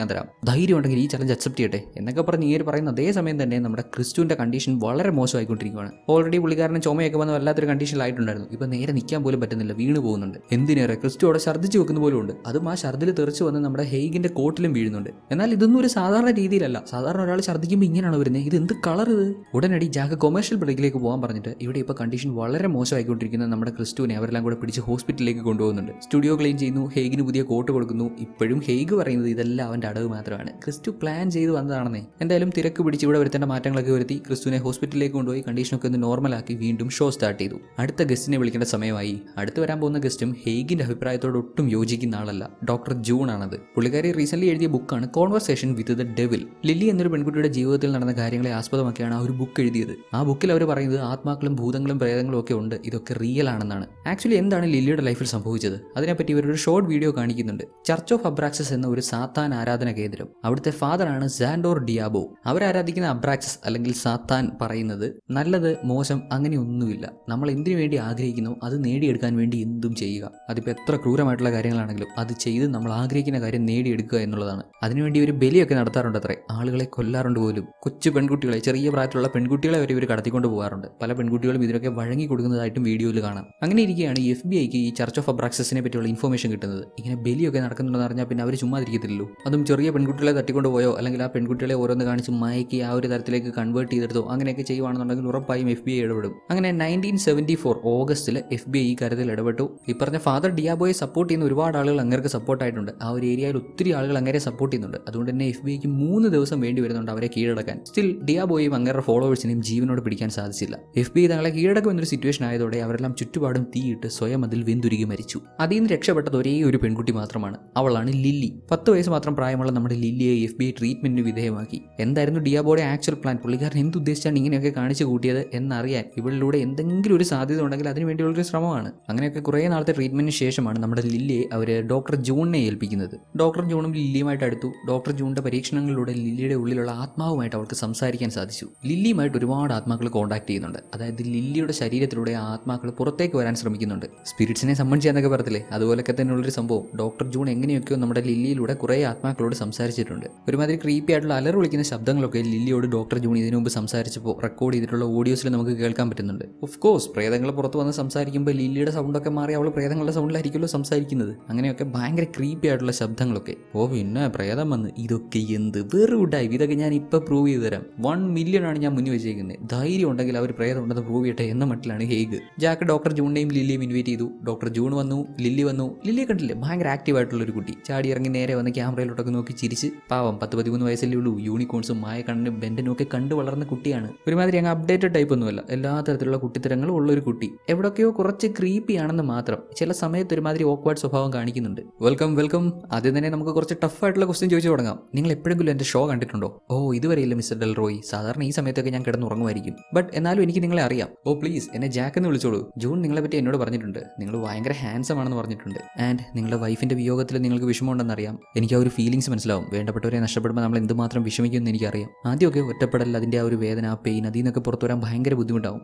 പിന്നെ നമ്മൾ അതുമായിട്ട് അങ്ങ് ശീലിക്കും. ജാക്ക്, നിങ്ങൾ ആഗ്രഹിക്കുന്ന പോലെ ഈ ഷോയോട് കൂടി നിങ്ങൾ വളരെ ഫേമസ് ആവും. കുട്ടിയാണെങ്കിലും മറ്റുള്ളവരുടെ ഫീലിംഗ്സ് ഒക്കെ മനസ്സിലാക്കി അതിനനുസരിച്ച് സംസാരിക്കാൻ ഇവൾക്ക് സാധിക്കുന്നുണ്ട്. സാധാരണ ഇവളുടെ പ്രായത്തിലുള്ള കുട്ടികളുടെ അവരുടെ ലൈഫിൽ ഫേസ് ചെയ്യുന്നതിൽ കൂടുതൽ കാര്യങ്ങൾ ഇവൾക്ക് ഫേസ് ചെയ്യേണ്ടി വന്നതുകൊണ്ടാവാം അവർ സംസാരിക്കുന്നതിനനുസരിച്ച് ഓരോരോ ക്യാമറയിലും ഇങ്ങനെ തിരിഞ്ഞും മറിഞ്ഞ് നോക്കി അതിനനുസരിച്ച് പുള്ളിക്കാരെ അഡ്ജസ്റ്റ് ചെയ്തിരിക്കുന്നുണ്ട്. കൈൻഡ് ഓഫ് ക്രീപ്പി, എവിടെയോ എന്തോ ഒരു മിസ്സാവുന്ന പോലെ. ദെൻ വീണ്ടും കൊമേഴ്ഷ്യൽ ബ്രേക്കിന്റെ സമയത്ത് ഇവർക്കൊക്കെ ടച്ചപ്പ് ചെയ്യാനായിട്ട് ആൾ വരുമല്ലോ. ലില്ലിക്കും ടച്ചപ്പ് ചെയ്യാനായിട്ട് ആൾ വരുമ്പോൾ പുള്ളിക്കാരൻ നമ്മുടെ ജാക്കിനോട് ഇത്രയും നേരം സംസാരിച്ച സൗണ്ടിൽ നിന്നൊക്കെ മാറ്റി മറ്റൊരു സൗണ്ടിൽ, എന്തിനാ ജാക്ക് ഇത്, ഇപ്പൊ എന്നെ കാണാൻ കൊള്ളില്ലേ? പെട്ടെന്ന് ശബ്ദം പറയുമ്പോൾ ജാക്ക് ഒരുമാതിരി, എന്ത് ഇതിപ്പോ ഉണ്ടായേ, ഇവളെന്ത് ഇങ്ങനെ സംസാരിച്ചേ? യാ നീ ഓക്കെ ആണ്, എന്നാലും ഒന്ന് ടച്ചപ്പ് ചെയ്യാം എന്നൊക്കെ ഒരുമാതിരി സംശയത്തോടെ പറയുമ്പോൾ ഡോക്ടർ ജൂൺ നമ്മുടെ ജാക്കിനെ വിളിക്കുന്നുണ്ട്. ജാക്ക്, എനിക്ക് ഇപ്പൊ ലില്ലിയെ മനസ്സിലാക്കാൻ പറ്റുന്നില്ല, അവളൊരുമാതിരി വിയേർഡ് ആയിട്ടാണ് സംസാരിക്കുന്നതൊക്കെ. ഇതിനു മുമ്പ് ഇങ്ങനെയൊന്നും ഉണ്ടായിട്ടില്ല. നമുക്കിത് മുന്നോട്ട് കൊണ്ടുപോകണോ? അല്ല, നമുക്ക് അത് തന്നെയല്ലേ വേണ്ടത് ജൂൺ. കുറച്ചൊക്കെ വിയേർഡ് ആയെങ്കിലേ, അൺപ്രഡിക്റ്റബിൾ ആയെങ്കിലേ കൂടുതൽ ആളുകളിലേക്ക് ഷോ എത്തൂ. നിങ്ങളുടെ ബുക്ക് ഒരുപാട് സെല്ലാവും. ജാക്ക്, ഞാൻ ബുക്ക് കൂടുതൽ വിറ്റ് പോകുന്നതിനെ പറ്റിയല്ല പറഞ്ഞു വരുന്നത്. ഇന്നലെ ഒരു വിയേർഡ് ആയിട്ടുള്ള സംഭവം ഉണ്ടായി. അതുവരെ നിങ്ങളെ അറിയാത്ത, നിങ്ങളെ മീറ്റ് ചെയ്തിട്ടില്ലാത്ത ലില്ലി നിങ്ങളുടെ പേര് ഉറക്കെ പറയുന്നുണ്ടായിരുന്നു. അല്ല അതിപ്പോൾ എന്താ, മേ ബി അവൾ ഇന്നത്തെ ഷോയെ പറ്റി എക്സൈറ്റഡ് ആയി അങ്ങനെ വല്ലതും പറഞ്ഞായിരിക്കും. നീ ഇതൊന്നും കാര്യമാക്കണ്ട. ഇന്ന് എന്തായാലും ഈ ഷോ എനിക്ക് പ്രോപ്പറായിട്ട് നടത്തിയെടുത്തേ പറ്റൂ. പിന്നെ നിനക്കറിയാലോ ഇതുകൊണ്ട് നമുക്കുണ്ടാകാൻ പോകുന്ന ലാഭം എന്നിങ്ങനെയുള്ള രീതിയിലും ജാക്ക് സംസാരിക്കുന്നുണ്ട്. കാരണം ജൂണും ജാക്കും തമ്മിൽ അങ്ങനെ ഒരു റിലേഷൻഷിപ്പിലാണ്. ഇവർ രണ്ടാളും ഇങ്ങനെ മാറി നിന്ന് സംസാരിക്കുന്നതൊക്കെ കണ്ട് ഷോയുടെ മെയിൻ പ്രൊഡ്യൂസർ ലിയോ അങ്ങോട്ട് വരുന്നുണ്ട്. പുള്ളിക്കാരൻ വന്നതും ജൂൺ അവിടുന്ന് മാറിപ്പോയി. ലിയോ ഇപ്പോൾ ഇങ്ങോട്ട് വന്നത് ഞെട്ടിക്കുന്ന ഒരു വാർത്തയായിട്ടാണ്. സംഭവം എന്താണെന്ന് വെച്ചാൽ ഇവിടുന്ന് ഹോസ്പിറ്റലിലോട്ട് കൊണ്ടുപോയ ക്രിസ്റ്റു ഇല്ലേ, പുള്ളിക്കാരൻ മരണപ്പെട്ടു. എന്താണ് ആൾക്ക് ശരിക്കും പറ്റിയേ? അത് ആംബുലൻസ് വെച്ച് തന്നെ ആൾ മരണപ്പെട്ടിരുന്നു. ഇവിടുന്ന് കൊണ്ടുപോയപ്പോൾ ആ ഒരു കണ്ടീഷൻ പിന്നെയും കൂടി വന്നു. നോ അപ്പോൾ അത് അയാളുടെ അഭിനയമല്ലായിരുന്നോ? ഓ ഇത് ഒന്നാമതേ ഒരു ലൈവ് ഷോ, അതിനിടയിൽ ഇങ്ങനെയുള്ള പ്രശ്നങ്ങളൊക്കെ ഇതിപ്പോൾ നമ്മൾ അറിഞ്ഞു. വേറെ ആരും ഇക്കാര്യം അറിയണ്ട, പ്രത്യേകിച്ച് ഗസ്. എന്തൊക്കെ പ്രശ്നം ഉണ്ടായാലും ഷോ മര്യാദയ്ക്ക് കംപ്ലീറ്റ് ചെയ്തേ പറ്റൂ. യെസ് അത് തന്നെയാണ് എനിക്കും വേണ്ടത്. ബട്ട് ക്രിസ്റ്റു മരിച്ചു എന്നുള്ള വാർത്ത ഇപ്പോൾ ഇവിടെ പലരും അറിഞ്ഞു കഴിഞ്ഞു. ഗസ് ഇത് അറിയാതിരിക്കാൻ എൻ്റെ മാക്സിമം ഞാൻ ശ്രമിക്കാം എന്നൊക്കെ പറഞ്ഞ് പ്രൊഡ്യൂസർ അവിടെ മാറിപ്പോകുന്നു. ദെൻ അഗെയിൻ കൊമേഴ്ഷ്യൽ കഴിഞ്ഞ് ഷോ തുടങ്ങാനുള്ള ആ ഒരു കൗണ്ട് ഡൗൺ നടക്കുന്ന ആ ഒരു ടൈമിൽ നമ്മുടെ ഹേഗ് ആവട്ടെ നേരത്തെ നമ്മുടെ ക്രിസ്റ്റു സംസാരിച്ച ആ 2 സ്ത്രീകളോട് സംസാരിക്കുന്നുണ്ട്, ആ അമ്മയോടും മകളോടും. നിങ്ങൾ ഇനി സ്റ്റുഡിയോയിൽ എത്തിക്കഴിഞ്ഞപ്പോൾ ആരെങ്കിലും നിങ്ങളോട് പേഴ്സണൽ ആയിട്ടുള്ള കാര്യങ്ങൾ വല്ലതും ചോദിച്ചായിരുന്നു? ഒരുമാതിരി കുത്തി വിശദമായിട്ട് ചോദിക്കുന്ന പോലെ. അതിന് അവർ പറയുന്നത്, യെസ് ഒരു സ്ത്രീ ഞങ്ങളോട് ഇങ്ങനെ കുറേ കാര്യങ്ങൾ ചോദിച്ചു, ഞങ്ങളെപ്പറ്റി കുറേ കാര്യങ്ങൾ ചോദിച്ച് മനസ്സിലാക്കാൻ ശ്രമിച്ചായിരുന്നു. നേരത്തെ ക്രിസ്റ്റോടെ ഛർദ്ദിച്ച് വീണപ്പോൾ ഒരു സ്ത്രീ ഓടി ഇറങ്ങി വന്നില്ലേ, അവരാണ് ഞങ്ങളോട് കാര്യങ്ങൾ ചോദിച്ചത്. ക്രിസ്തുവിനെ ഹോസ്പിറ്റലിൽ കൊണ്ടുപോയപ്പോൾ അവരും കൂടെ പോയിട്ടുണ്ടാവും. അത് ശരി, അങ്ങനെ വരട്ടെ. അപ്പോൾ ഇതും ക്രിസ്തുവിൻ്റെ ഒരു പ്ലാൻ ആയിരുന്നു. എല്ലാ കാര്യങ്ങളും ചോദിച്ച് മനസ്സിലാക്കി അതിനനുസരിച്ച് പുള്ളിക്കാരനെ അവതരിപ്പിച്ചു. ദെൻ ബ്രേക്ക് കഴിഞ്ഞ് ഷോ വീണ്ടും സ്റ്റാർട്ടായപ്പോൾ നമ്മുടെ ജൂൺ അവരുടെ പ്രൊഫഷനെ പറ്റി പറയുവാണ്. അവരെന്തുകൊണ്ടാണ് ഈ ഒരു ഫീൽഡിലേക്ക് വന്നത്, ആൻഡ് ഈ ഫീൽഡിൻ്റെ പ്രത്യേകത എന്താണ്, എങ്ങനെയൊക്കെയുള്ള പഠനങ്ങളാണ് ഇവർ പറയാൻ ശ്രമിക്കുന്നത് എന്നൊക്കെ തുടങ്ങിയിട്ടുള്ള കുറേ കാര്യങ്ങൾ ഇങ്ങനെ പറയുന്നുണ്ട്. ഇതിനിടെ ഹേഗ് കയറി പുള്ളിക്കാരിയെ കളിയാക്കുന്നുണ്ട്. പിന്നെ സ്റ്റഡി സബ്ജക്റ്റ് ആണ് പോലും, സയന്റിഫിക് എവിഡൻസ് ഇല്ലാതെ എന്തോന്ന് സ്റ്റഡി സബ്ജക്റ്റ്, സ്റ്റുപ്പിഡിറ്റി, അത്ര തന്നെ. നമ്മുടെ ഡോക്ടർ ജൂണും പുള്ളിക്കാരി പഠിച്ചതൊക്കെ വെച്ച് ഇതിനൊക്കെ തക്കതായ മറുപടിയും കൊടുക്കുന്നുണ്ട്. ദെൻ മുമ്പ് FBI പിടിച്ചെടുത്ത ആയുധങ്ങൾ, അതായത് ചർച്ച് ഓഫ് അബ്രാക്സസിൽ ഡിയാബോ ഒക്കെ യൂസ് ചെയ്തിരുന്ന ആയുധങ്ങളും മറ്റ് സാധനങ്ങളൊക്കെ ഇവിടെ കാണിക്കുന്നുണ്ട്. ഈ കത്തി ഉപയോഗിച്ചാണ് അവർ ഒരുപാട് ബലികളൊക്കെ നടത്തിയിരുന്നത്. ഉടനെ ഹേഗ് ആ കത്തി എടുത്ത് അങ്ങേരുടെ കഴുത്തിലേക്ക് തന്നെ ആ കത്തി കുത്തി ഇറക്കാൻ ചെല്ലുന്നതിനോട്, ഓ പ്ലീസ് ആത്മാക്കൾ എന്നെ കുത്തി കൊല്ലാൻ നോക്കുന്നു എന്നൊക്കെ പറഞ്ഞ് കളിയാക്കുന്നുണ്ട്. പിന്നെ ഡിയാബോയും അങ്ങേരുടെ കുറെ പൊട്ട വിശ്വാസങ്ങളും ഈ മാജിക് ഒക്കെ കാണിച്ച് അങ്ങേരെ കുറെ ആളുകളെ പറ്റിച്ചു. ഞങ്ങളെ ഒന്നും പറ്റിക്കാൻ പറ്റുമെന്ന് വിചാരിക്കണ്ട. ശരി അതൊക്കെ പോട്ടെ. മോളെ ലില്ലി, നിന്റെ ഉള്ളിലുള്ള സ്പിരിറ്റിനെ നീ എന്താണ് വിളിക്കുന്നത്? അതിനെന്തെങ്കിലും പേര് വല്ലതും ഉണ്ടോ? യെസ് ജാക്ക്, ഞാനതിനെ മിസ്റ്റർ റിഗിൾസ് എന്നാണ് വിളിക്കുന്നത്. അതെന്താ അങ്ങനെ വിളിക്കാൻ കാരണം അയാൾ എപ്പോഴും എൻ്റെ തലയ്ക്കുള്ളിരുന്ന് ഞരങ്ങുന്ന പോലെ, ഒരുമാതിരി റിഗിൾ ചെയ്യുന്ന പോലെ. ഓക്കെ, ജൂൺ പറയുന്നത് നിനക്ക് അതിനെ ഇപ്പോഴും കൺട്രോൾ ചെയ്ത് നിർത്താൻ പറ്റുന്നതാണ്, ശരിയല്ലേ? ജൂൺ പറയാറുള്ളത് നമ്മുടെ എല്ലാവരുടെയും ഉള്ളിലൊരു ഡീമൻ ഉണ്ടെന്നല്ലേ, അതിനെ നമുക്ക് കൺട്രോൾ ചെയ്യാൻ പറ്റാറില്ലെന്നാണ് ഞാൻ കരുതുന്നത് എന്നങ്ങോട്ട് ലില്ലി പറഞ്ഞതും അത് ഗസിൻ്റെ പുതിയ മ്യൂസിക്കൽ ഇൻസ്ട്രുമെൻറ്റ്. അതിനകത്തുനിന്ന് ഇങ്ങനെ വിയേർഡായിട്ടുള്ള സൗണ്ട് വരും. ഗസ് ഓടി ചെന്നത് ഓഫ് ചെയ്യാൻ നോക്കുമ്പോൾ പുള്ളിക്ക് അത് ഓഫ് ചെയ്യാൻ പറ്റുന്നില്ല, കാരണം അതിൽ നിന്ന് കറണ്ട് അടിക്കുന്നു. തുടർന്ന് അതിൻ്റെ സൗണ്ട് ഭയങ്കര ഉച്ചത്തിലാവുന്നു. ഫ്രീക്വൻസി അങ്ങോട്ട് കൂടി വന്ന് ഓഡിയൻസ് ഒക്കെ ചെവി പൊത്തിയിരിക്കുമ്പോൾ ഇവർക്ക് കുടിക്കാൻ വെള്ളം കൊണ്ട് വെച്ചിരുന്ന ഗ്ലാസ് വരെ പൊട്ടിത്തെറിച്ച് പോകുന്നുണ്ട്. ഒരു ലിമിറ്റിന് മേലെ സൗണ്ട് വന്നു കഴിഞ്ഞാൽ, എത്ര ഹേർട്സിന് മേലെ സൗണ്ട് വന്നു കഴിഞ്ഞാൽ ഇങ്ങനെ തന്നെ സംഭവിക്കും. ഈ സൗണ്ട് കാരണം എല്ലാവരും ഒരുമാതിരി ചെവി പൊത്തി വല്ലാത്തൊരു കണ്ടീഷനിലായി നിൽക്കുമ്പോൾ നമ്മുടെ ഹേഗ് ധൈര്യത്തോടെ എഴുന്നേറ്റ് പോയി ആ മെഷീൻ്റെ കണക്ഷൻ വലിച്ചങ്ങൂരി. നേരത്തെ നമ്മുടെ ഗസിന് അതിൽ തൊടാൻ പോലും പറ്റുന്നില്ലായിരുന്നു, കറണ്ട് അടിക്കുന്നുണ്ടായിരുന്നു. ഈ പുള്ളിക്കാരൻ പുള്ളിക്കാരൻ എന്ത് ലാഘവത്തോടെയാണ് അത് വലിച്ചൂരി എടുത്ത് നോക്ക്. ഇതോടെ ഹെയ്ഗിന് പറയാലോ ഇതിവരെല്ലാം ചേർന്നിട്ടുള്ള ഒരു പ്ലാനാണ്, റേറ്റിംഗ് കൂട്ടാൻ വേണ്ടി ഇല്ലാത്ത കാര്യങ്ങളുണ്ടെന്ന് സ്ഥാപിക്കാൻ ശ്രമിക്കുകയാണെന്നൊക്കെ. എന്താണിത്? ബേസിക് ഫിസിക്സ് പഠിച്ചിട്ടുള്ളവർക്ക് ചെയ്യാവുന്ന പരിപാടിയേ ഉള്ളൂ. ഇതൊക്കെ കാണിച്ചിട്ടാണോ നിങ്ങൾ പ്രേതവും ഭൂതവും ഉണ്ടെന്ന് പ്രൂവ് ചെയ്യാൻ പോകുന്നത്? അതിന് നമ്മുടെ ലില്ലി നോ, അത് അങ്ങനെയല്ല, അത് റിഗിൾസ് ആണ് ചെയ്തത്. ഉടനെ നമ്മുടെ ജാക്ക്, ലില്ലി നീ പറഞ്ഞു വരുന്നത് ഇപ്പൊ റിഗിൾസ് നിന്റെ തലയ്ക്കുള്ളിലുണ്ടെന്നാണോ? യെസ് അതെ, അദ്ദേഹം എല്ലാം കാണുന്നുണ്ട്. ഓക്കെ ദെൻ അദ്ദേഹത്തെ കൂടെ നമുക്ക് ഈ ഷോയിലോട്ട് കൊണ്ടുവന്നാലോ? ലില്ലി ഓക്കെ പറഞ്ഞെങ്കിലും ജൂൺ ഇതൊട്ടും അങ്ങോട്ട് സമ്മതിക്കുന്നില്ല. ഇല്ലില്ല ഇത് പറ്റത്തില്ല, ഇത് ഇങ്ങനെയുള്ള സ്ഥലങ്ങളിൽ വെച്ചൊന്നും ചെയ്യാൻ പറ്റത്തില്ല. ഇവിടെ ഇത്രയും ലൈറ്റ്സ് ഉണ്ട്, അതേപോലെ ഇത്രയും ആളുകളൊക്കെ ഇരിക്കുന്നു, ഇതൊന്നും ഇവിടെ വെച്ച് ചെയ്യാൻ പറ്റത്തില്ല. ഒരു കൺട്രോൾഡ് ആയിട്ടുള്ള അറ്റ്മോസ്ഫിയറിൽ മാത്രമേ ഇങ്ങനെയുള്ള കാര്യങ്ങളൊക്കെ ചെയ്യാൻ പറ്റൂ. എന്നാൽ ലില്ലി താൻ എന്തിനും തയ്യാറാണെന്ന് പറഞ്ഞതോടെ ഓഡിയൻസിന്റെ ഇടയിൽ നിന്നും ചില ആളുകൾ ഇത് ചെയ്യണമെന്ന് ആവശ്യപ്പെടുന്നു. തുടർന്ന് ഡോക്ടർ ജൂണിനും ലില്ലിയുടെ ഉള്ളിലുള്ള ആ ഒരു ആത്മാവിനെ, ആ റിഗിൾസിനെ പുറത്തു കൊണ്ടുവരേണ്ടതായിട്ട് വരുന്നുണ്ട്. എന്നാൽ അതിനു മുമ്പ് നമുക്കൊരു കൊമേഴ്ഷ്യൽ ബ്രേക്ക് എടുക്കേണ്ടതുണ്ട്. സോ ഇപ്പൊ ബ്രേക്കിന് ശേഷം ഈ പരിപാടിയൊക്കെ നടക്കുന്നതായിരിക്കും. ബ്രേക്ക് ടൈമിലും നമ്മുടെ ജൂൺ ജാക്കിനോട് ഇന്ന പോലെ നീ ഇങ്ങനെ ചെയ്യാൻ പാടില്ലായിരുന്നു, ഇത് വളരെ മോശം തീരുമാനമാണെന്നൊക്കെ പറയുന്നുണ്ട്. ഈ ഷോ തുടങ്ങുന്നതിന് മുമ്പ് തന്നെ പുള്ളിക്കാരി ഇവനോട് വിശദമായിട്ട് പറഞ്ഞിരുന്നു ഇമാതിരി കാര്യങ്ങളിലൊന്നും ലീഡ് ചെയ്യരുത്, ഇതൊക്കെ വളരെ റിസ്ക് പിടിച്ച കാര്യമാണെന്ന്. ബട്ട് ഇവനതൊന്നും ശ്രദ്ധിച്ചില്ല, അല്ലെങ്കിൽ കേട്ടെങ്കിലും അതൊന്നും അനുസരിക്കുന്നില്ല. ദെൻ ബ്രേക്ക് ടൈമിൽ തന്നെ നമ്മുടെ ഗസ് നമ്മുടെ ഹീറോയെ വിളിച്ചുകൊണ്ട് പോയിട്ട് നീ ഇത് എന്ത് ഭാവിച്ചാ, ഇത് വലിയൊരു വാണിംഗ് ആണ് ജാക്ക്. ആദ്യം നിന്റെ ഭാര്യ മാഡ്ലിൻ നിന്നെ കോൺടാക്ട് ചെയ്യാൻ ശ്രമിച്ചു, ദെൻ ക്രിസ്റ്റു മരിച്ചു, ഇപ്പൊ ആ റിഗിൾസിനെ പുറത്തുകൊണ്ട് വരാനും എന്തുദ്ദേശിച്ചാ നീ? ഇതൊക്കെ റിഗിൾസിന്റെ പണിയാണെങ്കിൽ എന്ത് ചെയ്യും? ഓ ക്രിസ്റ്റുവിനെ പറ്റി നീ അറിഞ്ഞല്ലേ? വേറെ ആർക്കൊക്കെ അറിയാം? നമ്മുടെ ഗ്രൂപ്പിലുള്ള ഓൾമോസ്റ്റ് എല്ലാവർക്കും അറിയാം ജാക്ക്. എല്ലാവരും പേടിച്ചിരിക്കുക. ഇത് വേണോ?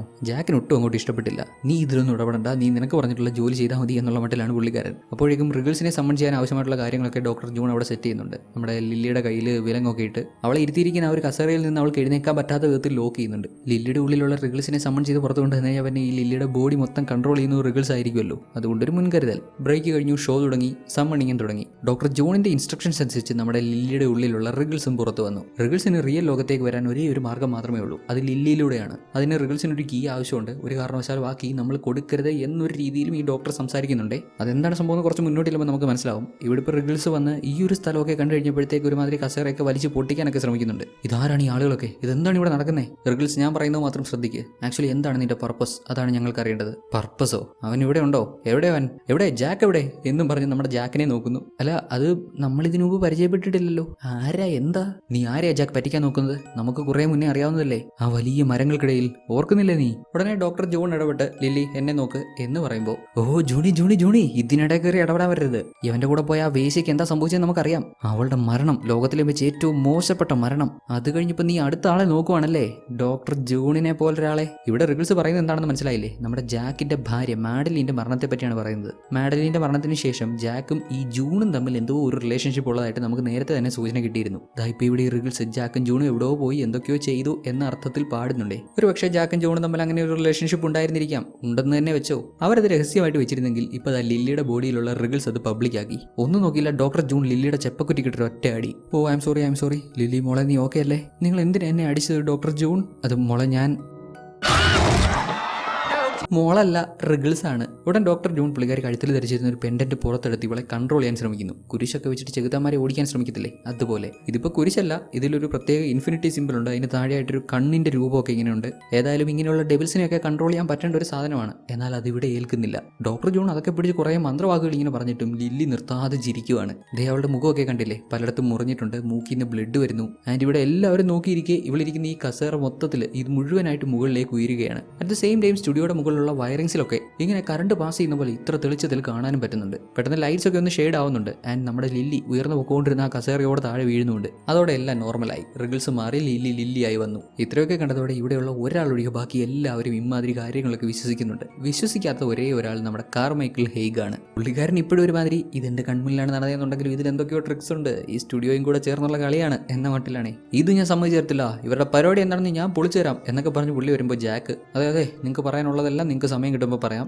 ഇപ്പം നമുക്കൊരു ബ്രേക്ക് പോകണം. ഇത്രയൊക്കെ സംഭവിച്ചതോടെ സ്റ്റുഡിയോ മൊത്തം ഞെട്ടിത്തെരിച്ചിരിക്കുകയാണ്. ഓഡിയൻസിന്റെ സൈഡിൽ നനക്കൊന്നുമില്ല, എല്ലാവരും ആകെ ഒരുമാതിരി തരിച്ചിരിക്കുന്ന അവസ്ഥ. ഈ സമയത്ത് നമ്മുടെ ജൂൺ ജാക്കിനോട് എന്താണ് റിഗിൾസ് ഇവിടെ പറഞ്ഞ ആ ഒരു ടോൾ ട്രീസ് എന്ന് ചോദിക്കുന്നുണ്ട്. റിഗിൾസിന് നമ്മുടെ ജാക്കിനെ എങ്ങനെ പരിചയമെന്ന് ചോദിച്ചപ്പോൾ ഓർക്കുന്നില്ലേ, പഴയ ടോൾ ട്രീസ് എന്നുള്ളൊരു ഉത്തരവായിരുന്നല്ലോ കൊടുത്തത്. ജാക്ക് എന്താ അത്? ഇവിടെ ഞാൻ അറിയാതെ എന്തെങ്കിലുമൊക്കെ നടക്കുന്നുണ്ടെങ്കിൽ ഇപ്പം നീ തുറന്നു പറഞ്ഞു. ഹേയ് നോ, നീ അറിയാതെ എന്ത്? എനിക്കറിയില്ല എന്താ ഉദ്ദേശിച്ചെന്ന്. സെയിം ടൈം പ്രൊഡ്യൂസർ ലിയോയുടെ അടുത്ത് ചെല്ലുന്ന നമ്മുടെ ഗസ് ഇനി ഈ ഷോ മുന്നോട്ട് കൊണ്ടുപോകുന്നതിൽ അർത്ഥമില്ല, ഇതെങ്ങനെയെങ്കിലും നിർത്തണമെന്നൊക്കെ പറഞ്ഞ് സംസാരിക്കുന്നുണ്ട്. പറയുന്നുണ്ട്. ലിയോ സമ്മതിച്ചില്ല, ഗസിനെ വഴക്ക് പറഞ്ഞ് ഓടിച്ചു വിട്ടു. എന്നാൽ ഇവിടെ പ്രൊഡ്യൂസർ പറയുന്നത് പോലും കേൾക്കാൻ തയ്യാറാവാതെ തങ്ങൾക്ക് തങ്ങളുടെ ജീവൻ മതി എന്നുള്ള രീതിയിൽ ഈ ക്രൂവിന്റെ ഭാഗമായിരുന്ന 3 ആളുകൾ ഇവിടുന്ന് പോകുന്നുണ്ട്. വൺ മോർ തിങ്, ഇവിടെ നടക്കുന്ന കാര്യങ്ങളെല്ലാം ഉഡായിപ്പാണെന്ന് പറയുന്നത് നമ്മുടെ ഹേഗിന്റെ അടുത്ത് ഗസ് ഇന്ന പോലെ നേരത്തെ ഇവിടെ വന്ന ക്രിസ്റ്റു മരണപ്പെട്ടു എന്നുള്ള കാര്യം പറയുന്നുണ്ട്. ഹേഗ് അത് വിശ്വസിക്കോ ഇല്ലെന്നൊന്നും അറിയത്തില്ല. എന്നാലും പുള്ളിക്കാരൻ ആദ്യം അത് കേട്ടപ്പോൾ ഒന്ന് ഷോക്കായി. ക്രൂവിൽ ഭാഗമായിരുന്ന 3 ആളുകൾ ജീവനും കൊണ്ട് പേടിച്ചോടിയാലും ഇവിടെ ലൈവിൽ ഇമാതിരി ഇത്ര ഡേഞ്ചറസ് ആയിട്ടുള്ള കാര്യങ്ങളൊക്കെ നടന്നെങ്കിലും മെയിൻ പ്രൊഡ്യൂസർ ലിയോയ്ക്കും നമ്മുടെ ജാക്കിനും ഒരേ ഒരു കാര്യത്തിൽ മാത്രമാണ് ശ്രദ്ധ: റേറ്റിംഗ്. ഇതുവരെ ഷോയുടെ ഒരു 60 to 70% കംപ്ലീറ്റ് ആയിട്ടുണ്ട്.